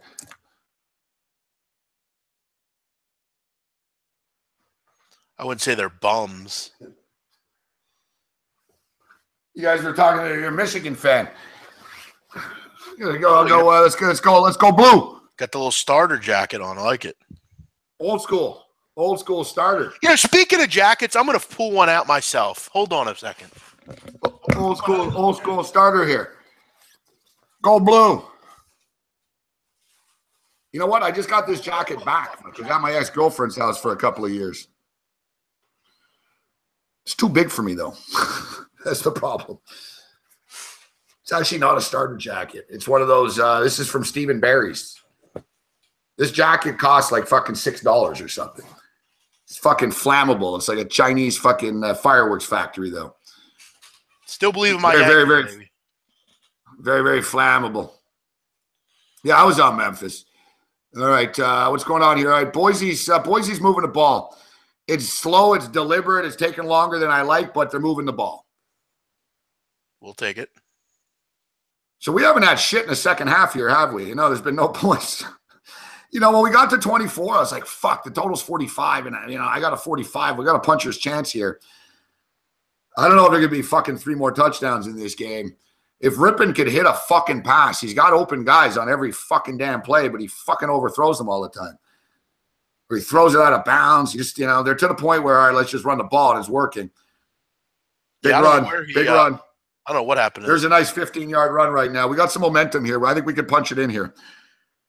I want to wear this jacket. We're going to length of the field. Fucking hot here. What? Well, let me see the jacket you got here. Let me see. I just got the Yankee one. Yeah. You're busting up the Yankees, huh? You get heat in Philadelphia. There's a lot of Yankee jackets in Philly. See, the thing is, I lived, most of my life they lived in an Italian neighborhood, so all the fucking, paisans, they love the Yankees. So DiMaggio and no, not really. I mean, it's not too far away, so it's not. And plus, they're not a National League team, right? It'd be worse if it was the Mets, right? Exactly. The Mets we hate, but the Yankees. Yeah, there's plenty of Yankee fans. A lot of kids growing up like the Yankees. So, nothing wrong. This. Watch. We're going to lose the fucking under by 1 run this baseball game. 7.5. It's at 8. It's going to stay here now. Yeah, because Kershaw. Boise State are minus 16.5 now. The end game total is 38.5 though. So that's fading. So Big Man says he really likes USC in this football game. Right? We sort of jumped over a few. We agreed. We'll recap our best bets before we're done here, the ones that caught our eye the most. Let's keep rolling in here. Keep rolling. Army of Rice. No. Now, Kansas State at Texas. Texas laying 6.5 points against Kansas State. That's a night game. All right, let's get to Drewzilla here. Let's show some love to Drew in New York here. Alabama and Texas A&M. Alabama have been kicking the shit out of the teams, but this is the better team that they played. These guys are A&M's better than Ole Miss. They're better than Vanderbilt are. This Kirk guy's a fucking stud, and he's going to be a good NFL wide receiver. Is it too many points here? Bama have always struggled against mobile quarterbacks, and the last two teams they played didn't have that. Or can you just not get in front of Bama right now? Well, Shea Patterson's pretty mobile, and they're a pretty good offense, and they shut them the fuck down. I don't know how. I mean, I've learned, Bennett gets Alabama. I'm not going to do it. In the SEC, 66 fucking 3, 59 nothing. In the SEC, they just turn it up. I mean, it's you got to be not. So how do we not bet the over of this game when Alabama have gone over the number in the last two games on their own? And Gabe, I mean, here's a little food for thought. A&M's not going to stop them. A&M's 4-12 in their last 16 at home against the spread. I mean, they don't cover. I mean, if someone's lost without a paddle, it's a lot of points. But I mean, I'm not jumping in front of Alabama right now. No fucking way. I mean, Texas A&M's not good defensively. They've showed that time and time again this year. I can't. The over. I like the over. Hey, I was born in Montreal.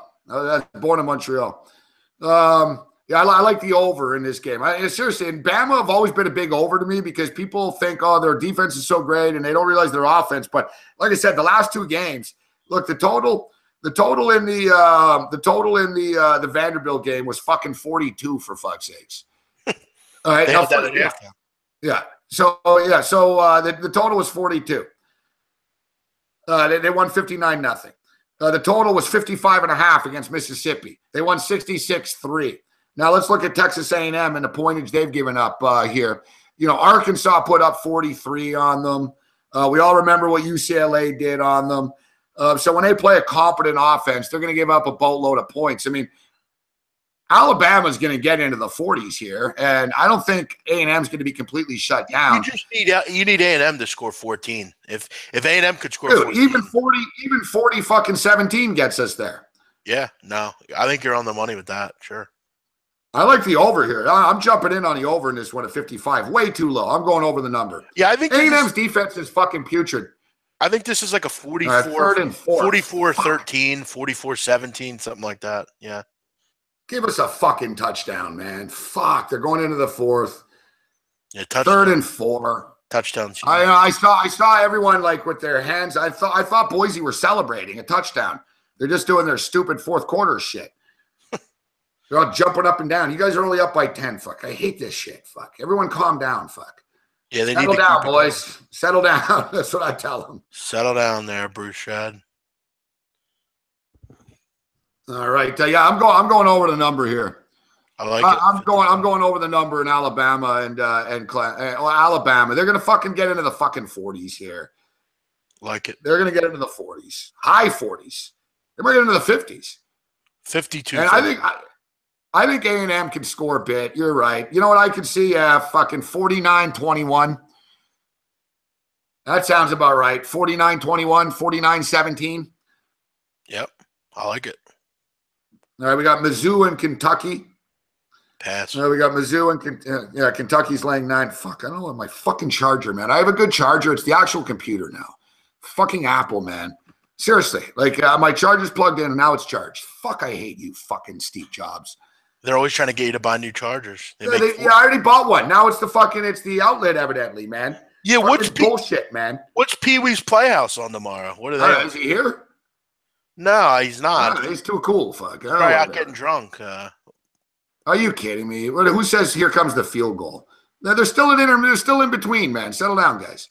Where's the positivity? Who said that? Quan White, I can't say the Tulane game I'm not getting involved with. I think weather's going to be a huge problem in that game. There's a hurricane coming. Winds are going to be heavy. I'm not getting involved with that game. That total's dropped like 13 points. It's went from like 64 to 51. Yeah, Pee Wee's picks are hot. You got to hop on with Pee Wee. Pee Wee's on Memphis tonight. Yeah, big winner by the people over at Pee Wee Pick House. Yeah, Pee Wee's Pick House. Love it. I don't mind though. And I said too, he should do the TonyBabano.com. Tony Babano, but like in you know what I mean? Like I like what Cam said. Yeah, with Polly Walnut in the background. Like have him sitting there smoking a cigar, you know. Yeah, just rip off the Tony and have a little blurb that says "How you doing?" You know, no, but rip it off like with the black and white and everything. You know what I mean? He's not big enough. They're not going to do anything. Fuck. You know what I mean? Whatever. TonyBabano.com. Fuck. The problem is he doesn't look anything like a wise guy, unfortunately. But I like the name. The name is catchy. You know what? I just realized actually, he looks like the kid in Goodfellas that Joe Pesci shot. Fuck. Spider. He does, doesn't he? I thought you said you were all right, Spider. You, big man. Fuck you, big. What'd you say to me? What? Yeah, I thought you said no. What you want to drink? I thought you said you were all right, Spider. No, go get me a fucking drink. I like that. And I like when De Niro eggs him up. You're gonna take that shit, and then he shoots him. He's like, "What are you, an idiot? I didn't tell you to shoot him." They're not all right, Spud. You got a lot of fucking problems. I hate to say, Babano's gonna be like, "Man, I'm not like that guy." Yeah, I swear to God, he looks like the dude that got. He looks like the dude in the bar. Yeah, Spider. That's great. Get a couple steps from me, Spider. You fucking shoot the guy? His family's rats. They're all rats. You know what? It is true, though. Christopher Maltasante. Yeah, that's who it is. Listen, we've Jesse in Winnipeg did a great fucking Photoshop of Babano on Pee Wee Herman's fucking face, and it's so accurate I couldn't tell who's who. I was like, is this Pee Wee Herman or is it fucking Babano? You gotta I don't want to. Let's not talk about Babano. He's not here. He's gonna think we're ripping him, but we're not. It's all in good fun, Babano. We love you. Great picks. We encourage you to go over to Ian Cameron, a.k.a. Babano on Twitter. Get on his mailing list. Get his picks. One more thing, though. You got to admit that Drew Zilla comment's funny. Which I don't want to Drew drop here. 877 Pee Wee pick. Oh, it's funny. That's good, Drew Zilla. Good work there. Pee Wee pick. Gotti trailer was not good, Johnny. What are you, nuts? It looked horrible. No. It's first and goal. It's first and goal. Yeah, someone said interception earlier. I don't know who the fuck that was. Fucking screwing me up here. Corey Koss. Quit that. Get a fucking touchdown. On the 1 yard line. What? Oh, dear God. They fumbled on the 1 yard line. The kid on BYU was running in for a touchdown, and they stopped it. So what are we doing here? I don't know, because either way we got fucked. I got the over. It would have helped me with the fucking over. If this gets in nowhere's land and they just say, oh, it's BYU ball on the 1, I'm going to fucking snap. That's the whole point of having replay, guys. Don't blow the fucking whistle. Fumble blown dead. Only you guys can fucking fumble on the 1, Boise. What the fuck, man? No, I think we're all right. Maybe not. Yeah, but they're going to review it, I guess. Let's see. All states donated millions. Yeah, how many millions? Fuck. It's pretty vague. Yeah, they always after all these fucking years. Yeah. That's like McDonald's says they serve billions of people. Like, how would they know that? I mean, it's real. Right, punch this shit in. Second and goal. Over 100 billion served. How would they find touchdown? Boom. He's in. We needed that, boys. We needed that. Helps the second half play too. Good. Now, as long as that fucking BYU doesn't score, we're good. We can even give them a field goal here. I'm good with that. Oh, fucking hell. Come on. I need this to end my night. We needed that. UNLV, what do you got? You going to talk about that game? That's a good one.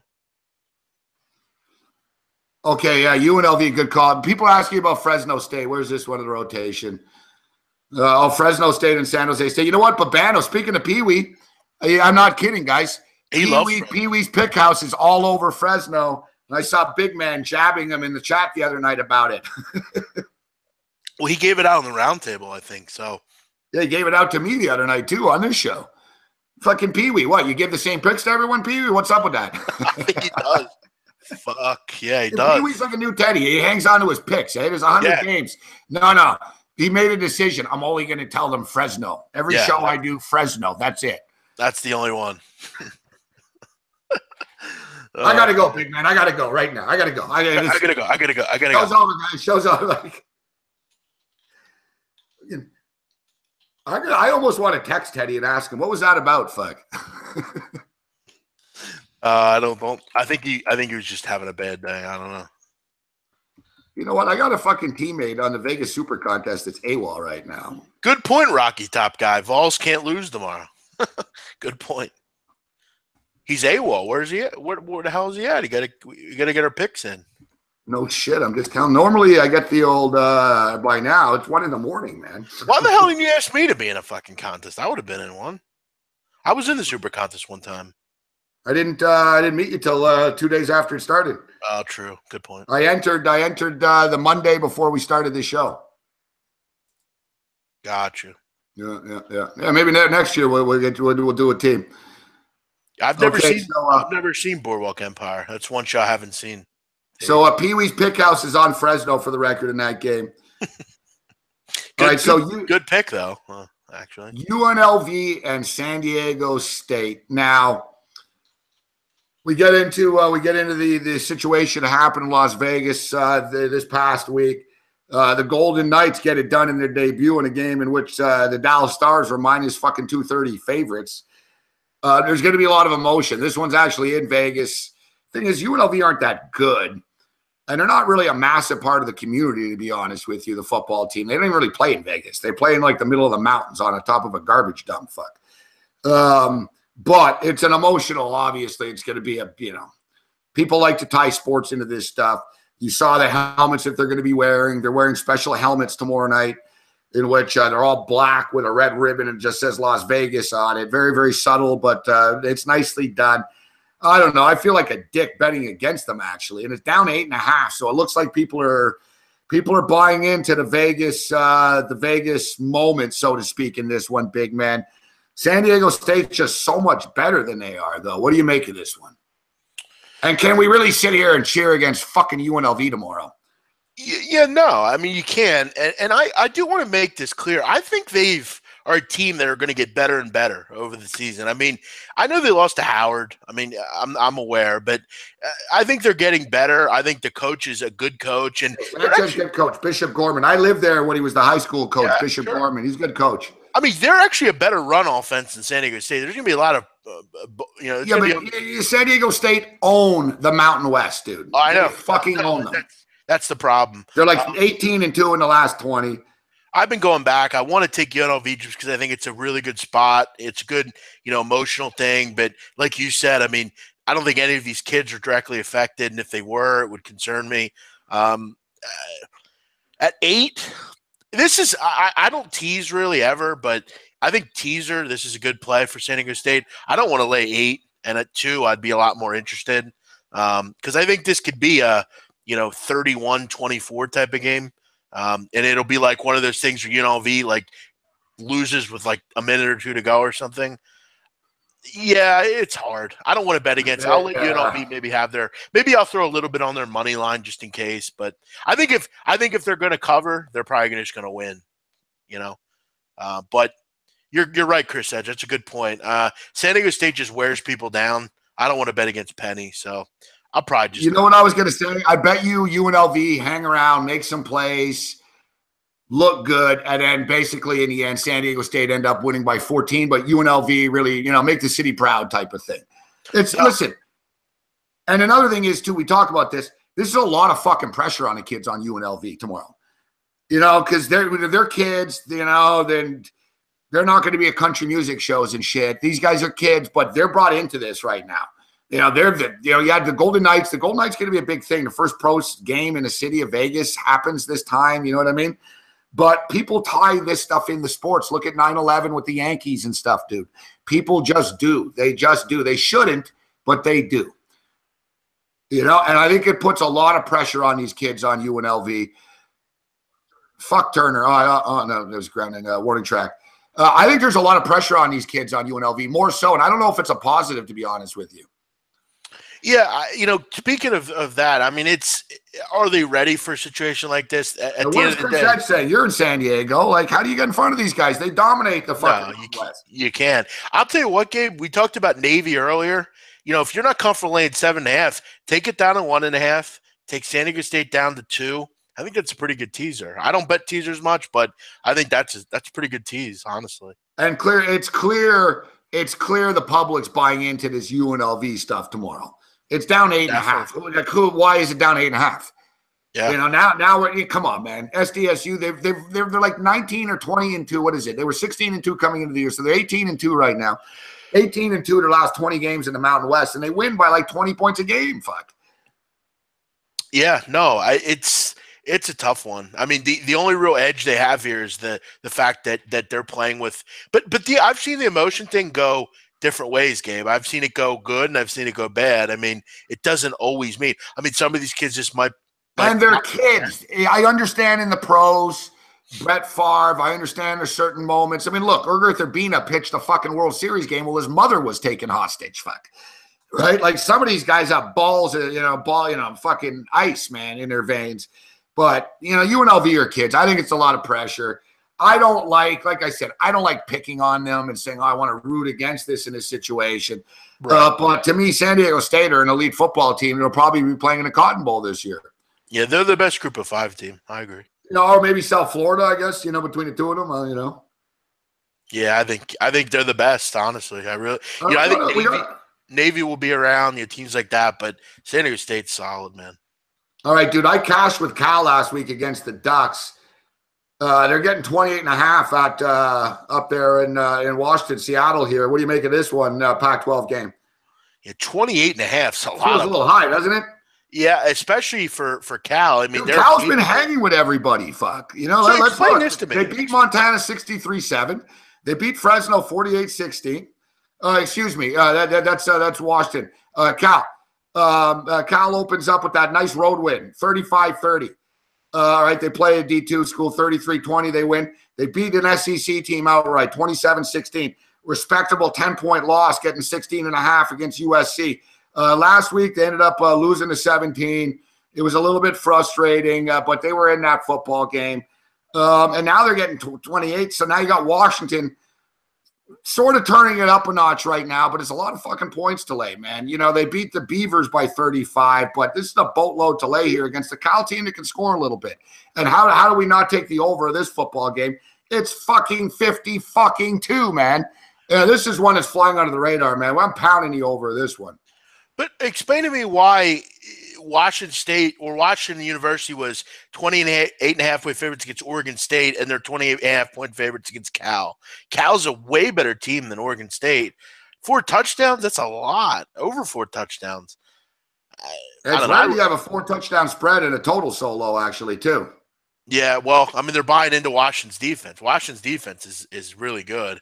That's a lot of points, though. Cal is capable. I think this is like a 48, 28 type of game or something. They beat them 66-27 last year. Yeah, I don't see that happen. The year before, Cal won 30-24, both of which would get us over this number of 53. I'm only seeing, let's see, what do we got? Westgate 52. The Wind's got a 53, and Boyd's dealing 53.5 right now. Yeah, I like your total there. I do. I'm going to tell you, I got burnt, though. I went big on that Rutgers-Washington game out of the gate, but Washington's offense is starting to turn it up a notch. All right, we got 12 minutes and 52 seconds left in this football game. It's 24-7 right now for Boise State. The in-game total is 38.5. Boise State are minus 17.5 right now. There's only been 7 points scored in the fucking second quarter. Yeah, I hear Boise's not playing any defense all of a sudden. Yeah, I know. BYU's moving the ball. They'll fuck it up, dude. And you know what? They'll probably kick a field goal anyways to make it 24-10. That's a BYU thing to do. As long as they don't score a touchdown, I'm good. Yeah, as far as D. Patrick, UAB money line, they're 11-point underdogs. I could see it. I mean, Louisiana Tech is poor, but UAB's among the worst in the country. So it's hard to think they can win a game. How bad is Nevada this year? Terrible. One of the worst. Really horrible. I mean, like looking to hear Hawaii, and you know what? Hawaii showed me something battling in overtime in that cold weather up there in Wyoming. You talk about overs. They got fucking pasted last week. Colorado State turned it up a notch. Yeah, so what about the over in this football game? That's 2.5. Yeah, I thought it'd be more or less into the middle 60s. I think 62.5 is a good number here. I mean, Hawaii's going to put up points. Nevada's dreadful. I mean, they're just dreadful. But do I think they can move the ball, Nevada? I don't know. I mean, their offense is all of a sudden just lost. They can't move. Nevada lost to Idaho State. Not even the Vandals. Not the Vandals. No, the Bengals. The Bengals. Yeah. Yeah. It's amazing. Yeah, they were 32.5-point favorites. I think this is like a 42-22 type of game. I think it gets. This is a winnable game for Hawaii. This is Yeah. a winnable game for Hawaii. Sure. No one's gotten rich betting Hawaii on the fucking on the mainland. I mean, explain to me, why is Hawaii only 3.5-point favorites? I thought they'd be like more like closer to 7. I guess because they got fucking tattooed last week. Nevada's dog shit, man. I mean, they really. I didn't rate. I do it bad. Nevada actually. I liked them in week 1 against Northwestern. I was in Vegas that day, and I didn't do it because I was like, "Fuck, I know they're really shit." They were getting 24. They lost by 11. Then they hosted Toledo. It was 10.5. 37-24 loss. Idaho State beats them. They were 32.5 fucking point favorites in that game. They lose 30-28. Was it your Washington State 45-7? Fresno State beat them 41-21. So yeah, Hawaii's going to get into the 30s. Like I said, is it a lock to bet on Hawaii on the road? No, but this Nevada team is that bad. Yeah, among the worst in the country, I think. I kind of like Hawaii here, to be honest. Arizona's at Colorado tomorrow night, 758.5 there. I'll tell you what, about Colorado, Gabe, you've seen them play this year. Is that quarterback of theirs not the dumbest person you've ever seen? I mean, he is so out of it. He's so delirious. It's not even funny. Like, throw the fucking ball away, man. I mean, he's so stupid. It's amazing.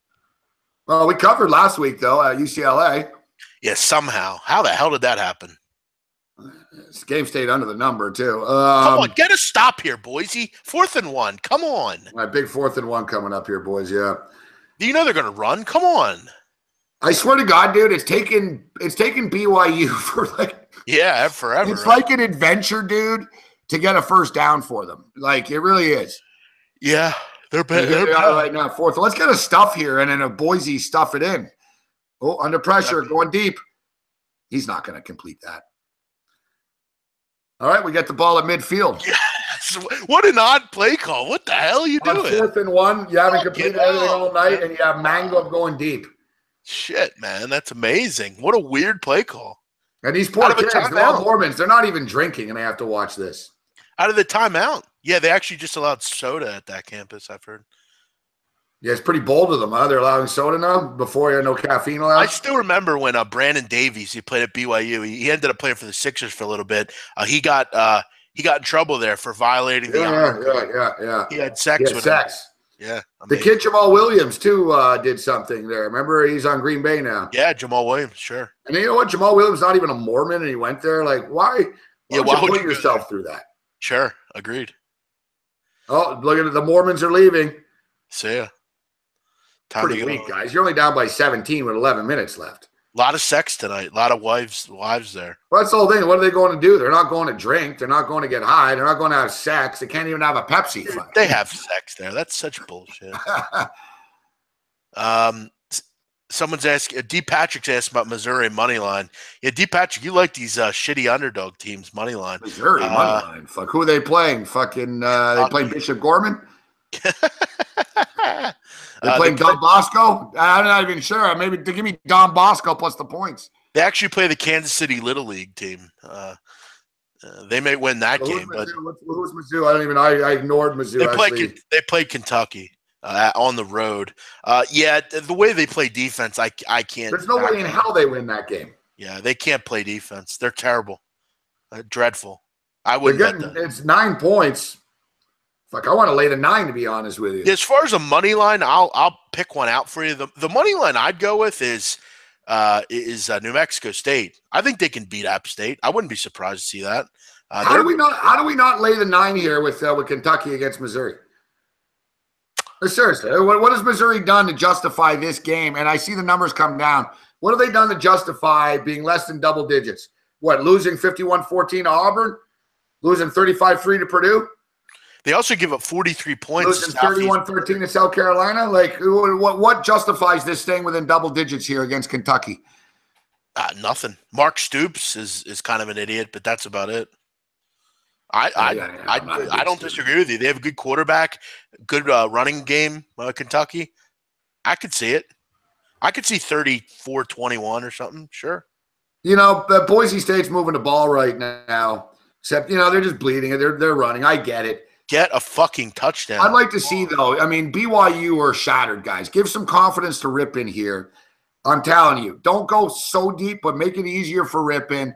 You guys can catch BYU. Look at everyone's gassed on BYU. Everyone's leaving the stadium. The kids know it's over. They quit. Just run. I'd throw it on them here. This is a good question, Gabe. Is 79 too high with Texas Tech, Kansas? I just want to point one thing out about Texas Tech. Oh, fuck me. See, you fucking really, guys? That's what I'm talking about. What happened? No, they fucking ran the ball and they lost like 5 yards. They don't care about scoring again. Our total's dead, but we're going to hit the BYU. We're going to hit the Boise side of things. I put a little bit more on the over, though. Fuck me, man. Are they – wait. I'm seeing 1st and 10 at the BYU 37. Maybe I'm a little bit behind here. Yeah. Or you are, depending on what's going on. But now they went back 5 yards. Okay. Yeah, exactly. But Now, but watch. They're going to run some kind of again here. I think Harson's content to win this game 24-7. Yeah. All right, they're passing. Little shovel does jack shit. I'm worried about the fucking back door wide open here. God damn it. Fuck me, man. Fuck me. All right. We're sort of cleaning up the games that we didn't hit. We'll recap the games that we like to bet here. We can't go all night with big man. One thing. What do you think about Kansas Texas Tech over? I don't know.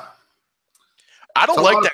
So you need a clean ride to get to 79. A couple of turnovers here and there. Can I trust Kansas? That quarterback at Texas Tech's another dumbass. He doesn't want to fucking run or throw the ball away. But, yeah, you know what? I'll go over to 79.5. I never met a big over I didn't like.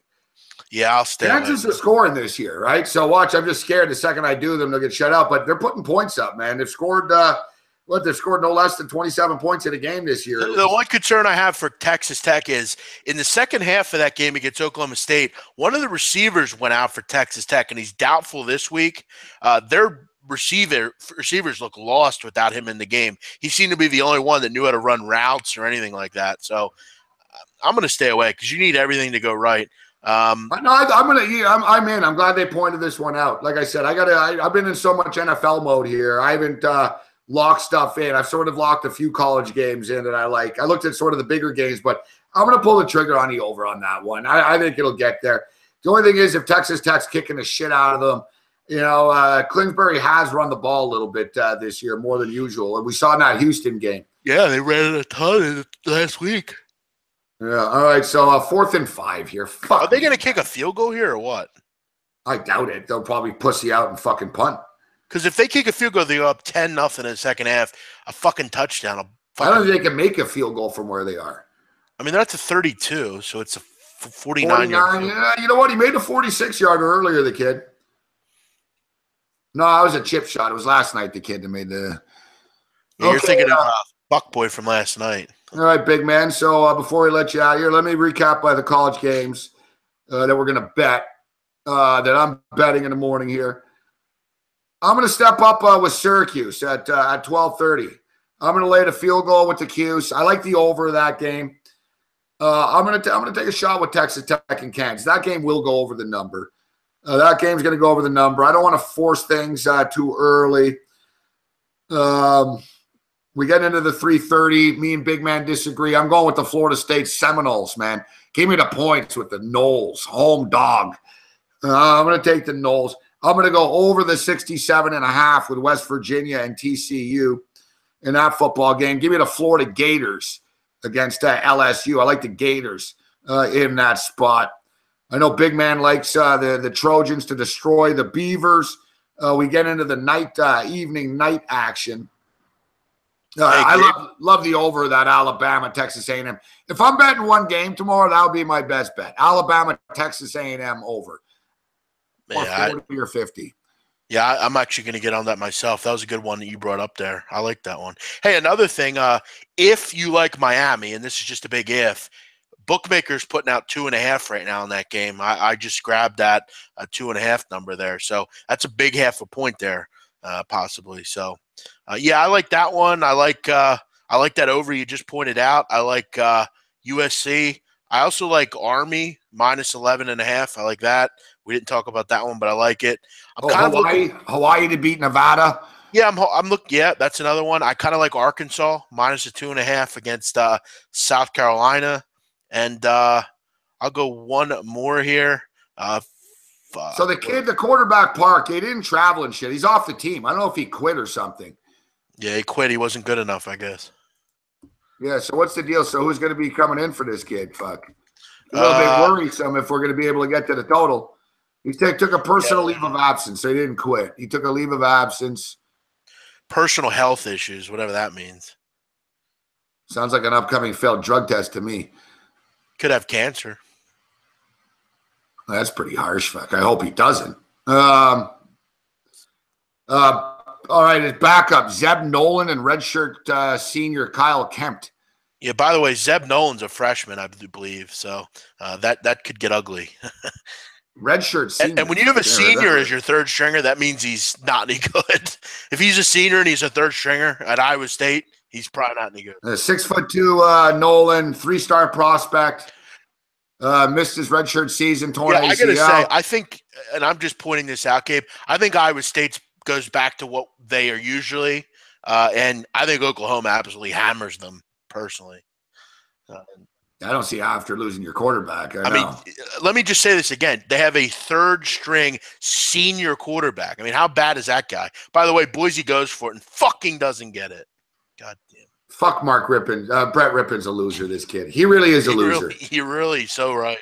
No, he really is. Like, he is. He's just shit. 12 for 18. Like, you're 125 yards. Shit. Who's playing right now, we've got 38 points. I know. And Cozart is whatever, but you know what I mean? Because Cozart's the Jacoby Brissett of college football. I'll take it. Fuck.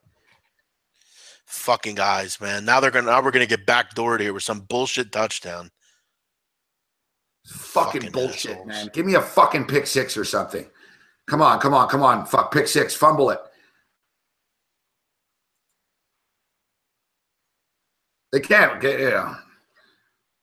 All they're doing is throwing the ball down the field, and they can't complete it or it'll get intercepted. Fuck. This kid's not going over. Fuck me, man. But at least, boy, whatever.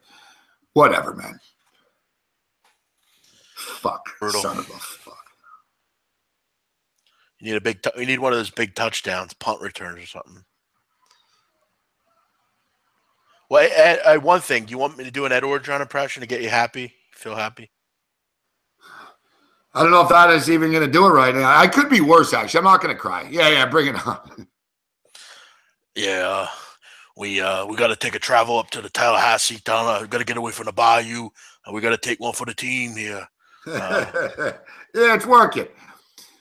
It's working. All right, you want me to do an impression of you before I go?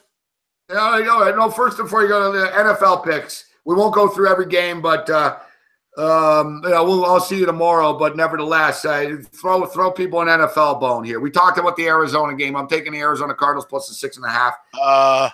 An NFL. Give us an NFL game, and then we'll take a break, and I'll come back and give you a couple of UFC picks before you wrap things up here tonight, guys. Yeah, I'm gonna go with the Rams at home -1. I'll probably just play the money line at 120. I like this team. They're playing well. They play well against the Seahawks. Not a big fan of Seattle on the road. That offensive line struggles. Aaron Donald's going to eat on Sunday. I like the way this Rams team's playing. I'm telling you, they are going to win this division. I've said it before, and I'll say it again. Rams win the division. They get the job done here. A big signature win at home in front of the fans against Seattle. I'm agreeing. I'm going to go with the Ed Oregon here. Yeah, we're going to go with Kentucky. Going to be tough, but we're going to cover the number. Yeah, we're going Kentucky. Fucking Missouri suck. I'm glad somebody brought this game up in the chat. It's not all just us. There's so many games going on. I'm glad you guys brought that up. Missouri's going to get fucked up, man. Kentucky's going to fucking smoke them. Kentucky's playing good football this year. Agreed. Kentucky's going to smoke them. All right, so the impression, don't you say goodbye in my voice to everybody here, big man? I can't. I don't know if I can do that because I don't really know how you end the show. You say, what do you say? Other than that, you're on your own. Later. All right, Gabe. Talk to you later. Big man on campus, ever. Good stuff, big man. Say it, pal. Take it easy. There's big man on campus. Great stuff with a big man. I hear a lot of viewers here. Got 151 rocking in the late night hours, man. I'm seeing some of these late night anger management classes getting into some big numbers. So we went over to the NFL. We went over to college. We've been talking baseball all night, and we didn't talk about, I didn't get his baseball picks on the way out. Afternoon baseball tomorrow, I assume. What do we got going on here? But we'll take a break. We're not done yet, guys. You know, I'll probably be taking this closer to the 2 o'clock hour. You guys fucking kill me. But I got to get my Vegas Super Contest picks in. I got to speak to my partners. I got all kinds of shit going on. My fucking phone is texting. What's going on here? Oh, here's a guy betting, of course. I got 100 on Oklahoma over 61. All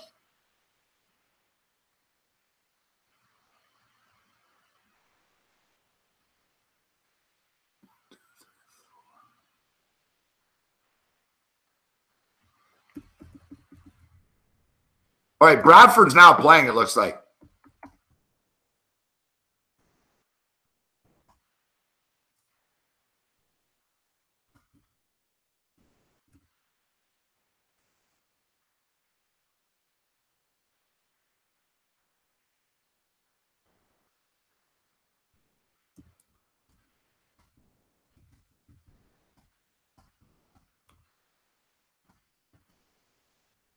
All right, so one guy's in.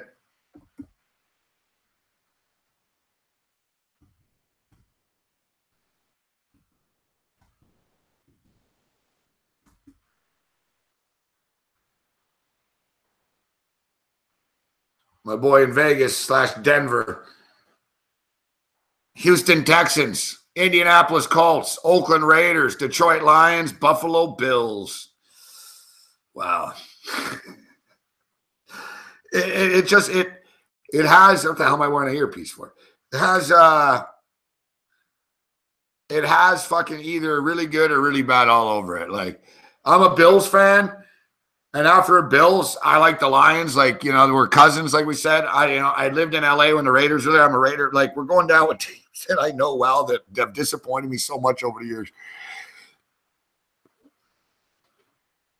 That was Sam Bradford.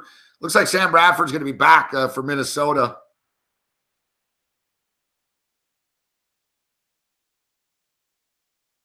Oh, God, interception. Interception. Is in man-to-man coverage with Matt Bushman. Does an excellent job. Fuck, you couldn't return it for a touchdown? And getting the interception. I told you, they can't throw the ball. I said it would either be incomplete or intercept. I knew he was going to throw another pick. Come on, pop a big run here. Right back to Madison. You get nothing. Building on his. They're just running sideways. Fuck. And they're not going to throw because Rippon sucks. Fuck, man. Whatever. We're going to hit the Boise. It is what it is. Fuck, I got to accept this shit and move on. Fuck me, man. Motherfuckers. Fuck.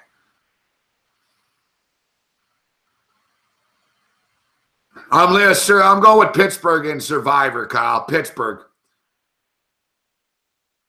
I'm going Pittsburgh. Yeah, at least our -3 in the second half is looking good, too. I'm going Pittsburgh, guys.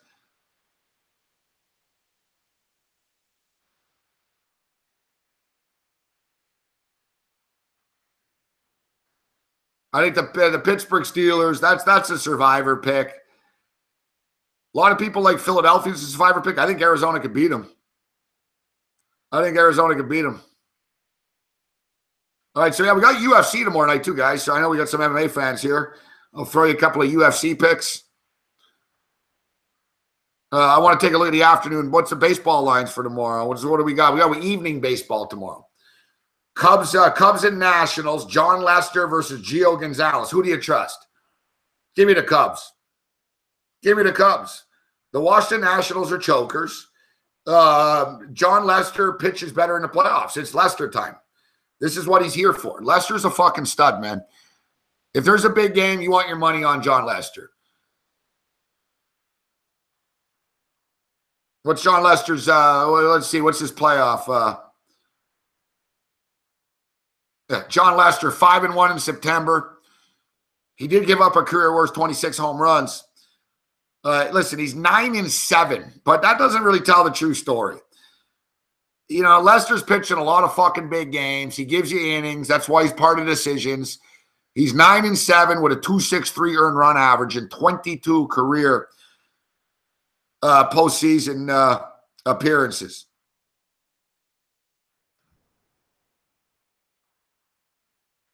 Lester's just one of these guys, big game pitcher. Big game pitcher. You got Gio Gonzalez, who's, you know, I like Gio Gonzalez, a good pitcher, but I don't trust the Nationals. And it's, to me, I got a guy in John Lester with the pedigree that he has in big games, with the defending World Series champions, a team that seems to, you know, you got Madden versus Dusty Baker. You're getting juice here. I was just going to say you're getting points.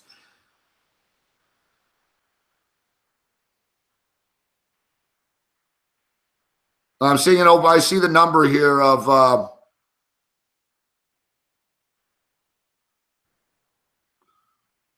Washington -125. Washington -125, over under 8. Gio Gonzalez versus John Lester, 5:30 Eastern time.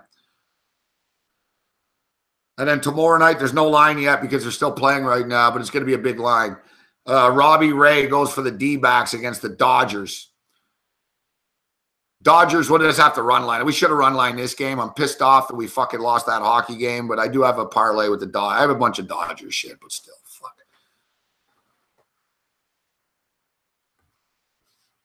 And here's 3rd and 6 with 3 minutes left. The total's gone, but we're going to hit the Boise.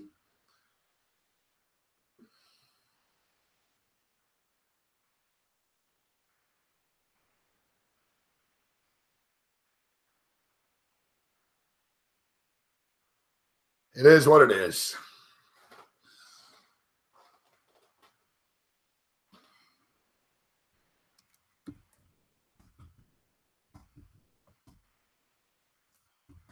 All right, so yeah, we'll take a break, but we're not done yet. We'll come back on the other side. We'll take a look at the UFC lines. I'll throw some UFC picks. We'll lock in a couple of more college football selection best bets for you. Take a look at the NHL overnight lines, all that other type of stuff. Get you ready for Saturday.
Tear it apart. Tear it apart. Friday night freak show. Late night anger management class. All right, 7-4. Midway through the 8th inning of play here. We still got a baseball game going on. I got to tell you, too, I'm in Toronto right now, and for a city with this fucking city as big as this, it's the 3rd biggest city in North America. I don't think that anything fucking anybody delivers food at this time, besides like all that fucking Uber shit and this and all that other fucking crap that I don't do. Pizza. What time do you guys fucking deliver to? I didn't fucking eat. I know you're open till 3 a.m., but do you deliver till 3 a.m.? Probably not. Fuck. I'm going to have to go out into the streets of downtown Toronto here in the late night hours. I don't like doing this. I got to wake up early in the fucking morning. I'm going to be on TV in fucking 7 hours. 8 hours. You know, I didn't eat dinner, though. I didn't have time. I taped all these shows today. I'd rather just order something, but I know it's late. Fuck. I'm going to go for a walk. The thing is, man, it's just fuck all these fucking drunk people and shit. There's like a few places that are only 10 minutes from me. It's not that bad. I live in a weird isolated fucking street type thing, so I don't have to walk about. It's not that bad. I'm exaggerating. 8-minute walk. Except there's all these fucking stupid drunk chicks and shit. And they're kind of hot and stuff, but they're fucking annoying. They take forever to fucking order and shit. It's been, I haven't eaten McDonald's in a little while. McDonald's is always open, but that's like a 15-minute walk. So I got to walk there for 15 minutes and walk back for 15 minutes. It turns into a 30-minute trip for fucking McDonald's. And McDonald's is going to be full of wasted people. The bars close at 2 o'clock. I'm going to be walking into a McDonald's at the exact same time the bars close at. I don't like being around drunk people when I'm not drunk. It annoys me. They're all fucking wasted, taking forever ordering. I hate that shit.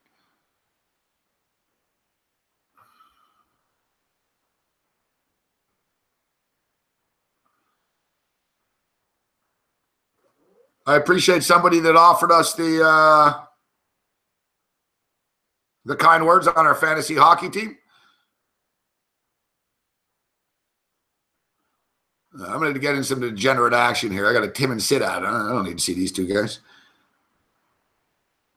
Let's get some late night degenerate action in. They already took it off. All right, you guys want some real late night degenerate action. I know you're going to ask. How about some futsal? Fushu Athletic FC. Fuck that. Rugby union. I like betting on rugby. I bet on unders when I bet rugby. I just sort of blindly bet unders. I look for like what I think is value. We got some. I'm pretty good with this international basketball. Remember I told you VSG sounds like a fucking, the international, the VTB United League. VTB United League. You're a degenerate when I could tell you, like, if somebody asked you right now, what's the VTB United League? If you answered the Lithuanian League, then you're a degenerate. Fuck. I pressed Cam tonight. It was like this random soccer game. He goes, I wonder where the fuck that's from. I told him, I don't know, fuck, Argentina, Chile, Paraguay, fucking. And it was like, I told him, I said, yeah, I said, they're on the same time zone as us. Those guys play at the same time. I said, later on in the night, it's Australian shit. Right now, we got soccer right now, the Japanese league. There's a bunch of shit going on here.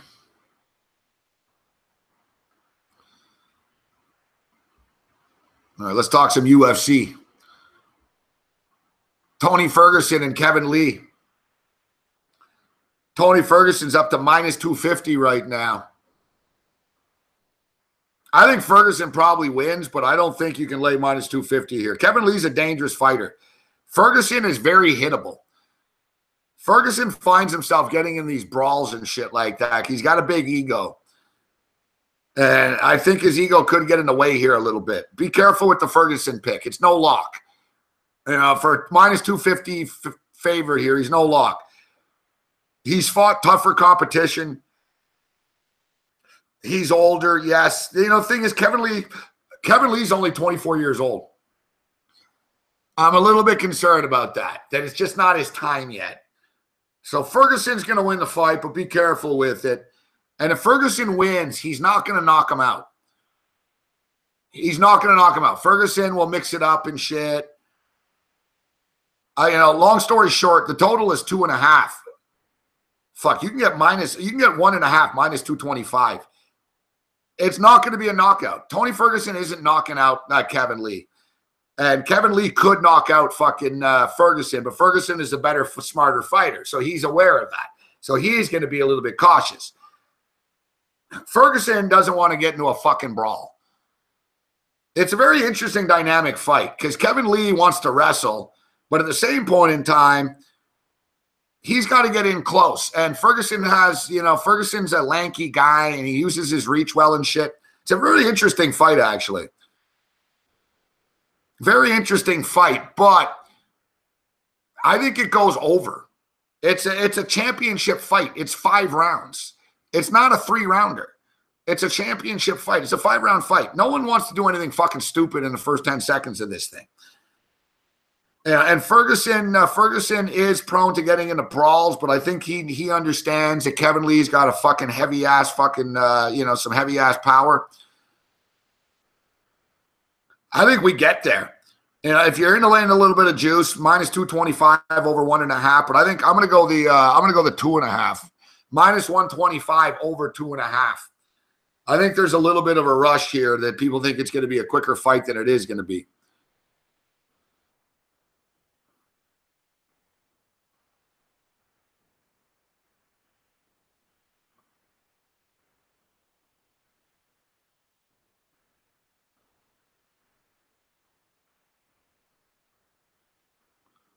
So I'm going under in the main event. Over in the main event. Sorry, my bad. Over in the main event. Over in the main event. Over 2.5 is minus 125. I got another good over here that I really like. Evan Dunham. Evan Dunham and Dariush. Evan Dunham's impossible to fucking finish, man. The guy's a fucking tank, all right? He's like... He's a psycho, fuck. The guy can take a fucking beating, man. And the thing is with Dunham, when he came into the UFC, he used to wrestle a lot. He's a wrestler out of Oregon Duck. He used to wrestle a lot. And he turned into this brawler. He got a couple of fight of the night checks, and he figured, fuck it, I'll make money getting into these crazy fights. Except, if you remember, Dunham's a big bleeder and shit. He's been in a lot of fucking wars, man. Except, if you notice, he's on like a 3-4 fight win streak right now, and he's gotten back to just sort of wrestling. He's not fighting as crazily anymore. Dariush is a very cautious fighter to begin with. Beneil Dariush is not a reckless fighter. He's a very systematic kick guy, punch guy. Like he's systematic. And he knows he doesn't want to get into a brawl with the crazy American guy in Evan Dunham. I love the over of this fight. The odds makers are onto it. It's minus 188. I don't mind laying that price. It's going to go the distance, this fight. It's only 3 rounds. It's going to go the distance. If you're looking for an underdog tomorrow, fuck, I hate this book. They don't have it in fucking order here. Fucking UFC, man. Every site has different orders and shit. It pisses me off. Okay, yeah, let's go in order here. All right, so Kevin Lee and Tony Ferguson, I'm going over. Go over 1.5 at minus 225 if you want to lay the juice, or go over 2.5 at minus 125. The co-main event, Demetrius Johnson and Ray Borg. This fight was supposed to happen 2 months ago. Listen, Dana White is ripping Demetrius Johnson. He doesn't want to fight Dillashaw, blah, blah, blah, blah. People are bored by Demetrius Johnson. They want to see him fight somebody else, and he's a 12-1 favorite here. The total is 4.5 in this fight. It's too high. This one's going to go under. All right, so I'm going over. I'm going over in the Kevin Lee Tony Ferguson fight. Over 1.5 and over 2.5 rounds. Take your pick. I'm going under 4.5 rounds in Ray Borg and Demetrius Mighty Mouse Johnson. Mighty Mouse Johnson's actually finishing people as of late. He hears the criticism, and people are already pissed. Dana White's already pissed that he's fighting Borg in the first place. So Mighty Mouse will want to make a statement. He's going to finish Ray Borg. He'll stop him before 4.5 rounds. Mighty Mouse has heard the criticism. He's going to set a record for most title defenses with this with this win. And he's going to want to do it in fashion. He's not going to want to get criticized for going the distance against a guy that people think it's a joke that he's fighting in the first place. Mighty Mouse is going to be focused to finish this fight. And like I said, he finished Cejudo. 2 of his last 3 fights he's finished, guys. Mighty Mouse is that much better than everybody, and I think he'll show it here against Borg. Give me under 4.5 rounds. You got a 12-1 favorite. Fucking, they're saying the fight's going to go the distance. It's not going the distance. Mighty Mouse will finish him. Derek Lewis and Fabricio Verdum. Listen, Lewis isn't the most athletic guy, but you got to pull for this guy. He's from Houston. He was pulling people out of fucking mud pits and the hurricane and stuff. He was really out there helping people. And he's a fucking powerful dude. Verdum is a better fighter than he is. But Verdum's not getting any younger right now. Derek Lewis could catch him. Derek Lewis could catch him. Verdum's going to try to take him down, though. This is no lock or anything like that. But if you like your underdogs, and anytime you have heavyweights fighting, the underdog's a chance. And Derek Lewis isn't terrible. Derek Lewis has a chance of winning this fight.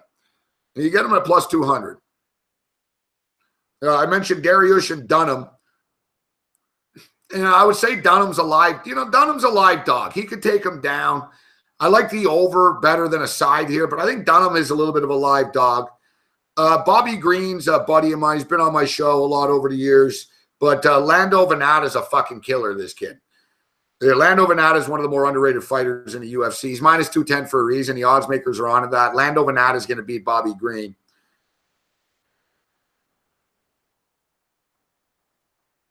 And Brad Tavares and Thales Leda is going to be a fucking battle. That's going to be a good fight.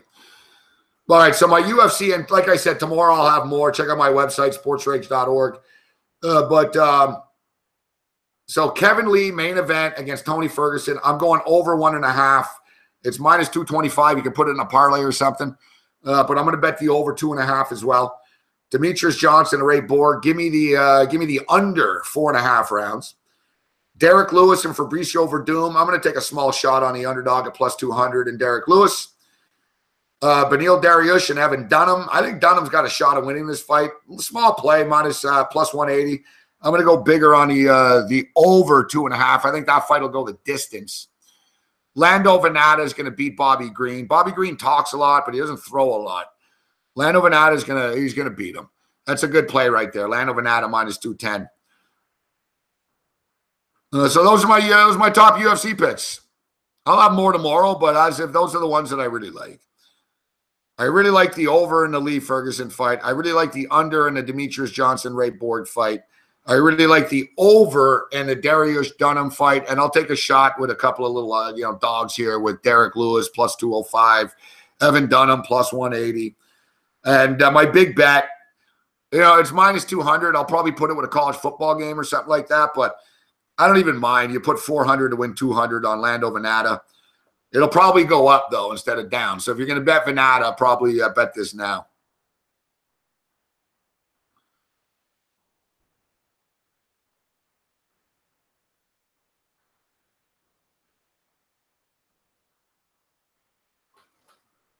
So there's my UFC picks. And because I'm a nice guy, and you guys are tuning in this late night hour, I'll repeat my college plays. Dodgers are scoring again. A little icing on the cake here. Up 8-4.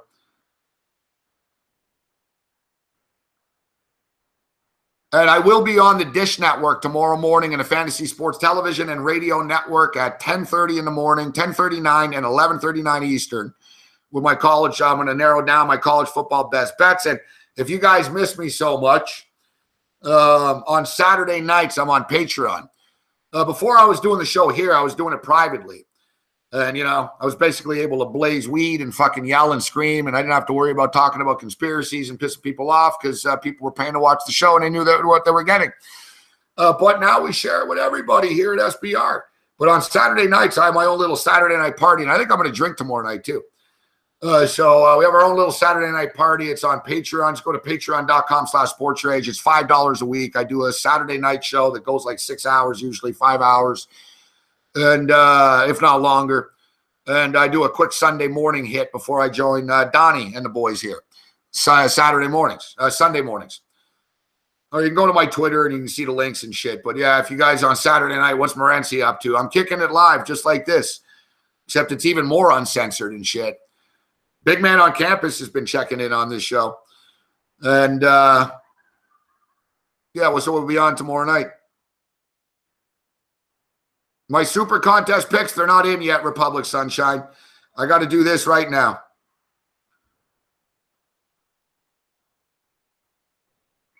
Yeah, and that's a good thing, too. Yeah, Kevin Lee did look, had a hard time with the weight. So, yeah, my college football bets. I'm going to go over Texas Tech, Kansas. Give me the over Texas Tech, Kansas at noon, over 79. I'm going to take the Syracuse Orangemen and the over. I'm going to lay the 3 of the money line and go over 64 against Pitt. Syracuse and Pitt in the Dome. Carrier Dome. Give me the Florida State Seminoles plus the points on their home field. They're going to beat the Miami Hurricanes outright. But give me the points. It's going to be a close game. They always play close games. Let's lay the 7.5 with Navy against Air Force. Let's go with the over 67.5 in West Virginia and TCU. Give me the Gators chomp in the swamp. Gators beat the LSU Tigers.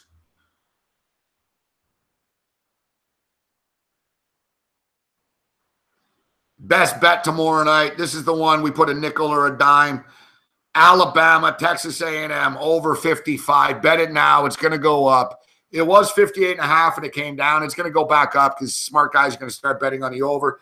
Alabama posted a bigger number than the over in the last 2 weeks. They put up 66 against Mississippi. All right? They fucking put up 59 against Vanderbilt.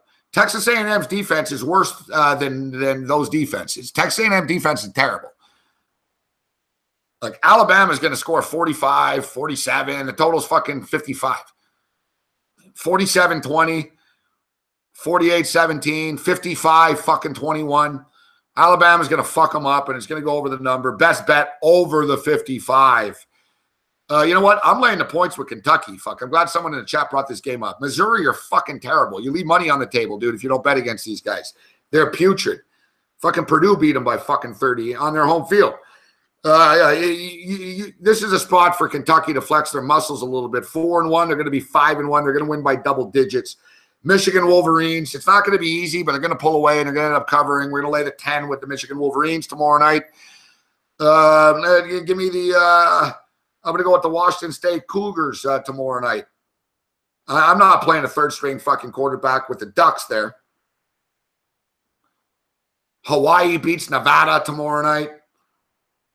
And I hate being a bad guy, but San Diego State's going to beat UNLV by double digits. As I stated, you want my college football best bets, tune into the Fantasy Sports Network, Dish Network Channel 266 tomorrow morning at 10:39 a.m. Eastern and 11:39 Eastern. You can follow me on Twitter at SportsRage. Tomorrow night, we'll be kicking it on Patreon. Go to patreon.com/SportsRage. Just go to my Twitter for the links. Check out my official website, sportsrage.org. I'll have some picks, and you always got schedule links and all that type of stuff. Check out sportsbookreview.com. Support this show. Support all the other great videos and great cappers and great hosts on this great platform. Nothing's free, guys. You're getting content for free. The least you can do is bet at the sports books that give credit to SBR for it, all right? And with that, as boys to men say, this is it. This is the end of the road. Other than that, you're on your own. May the winners be yours later.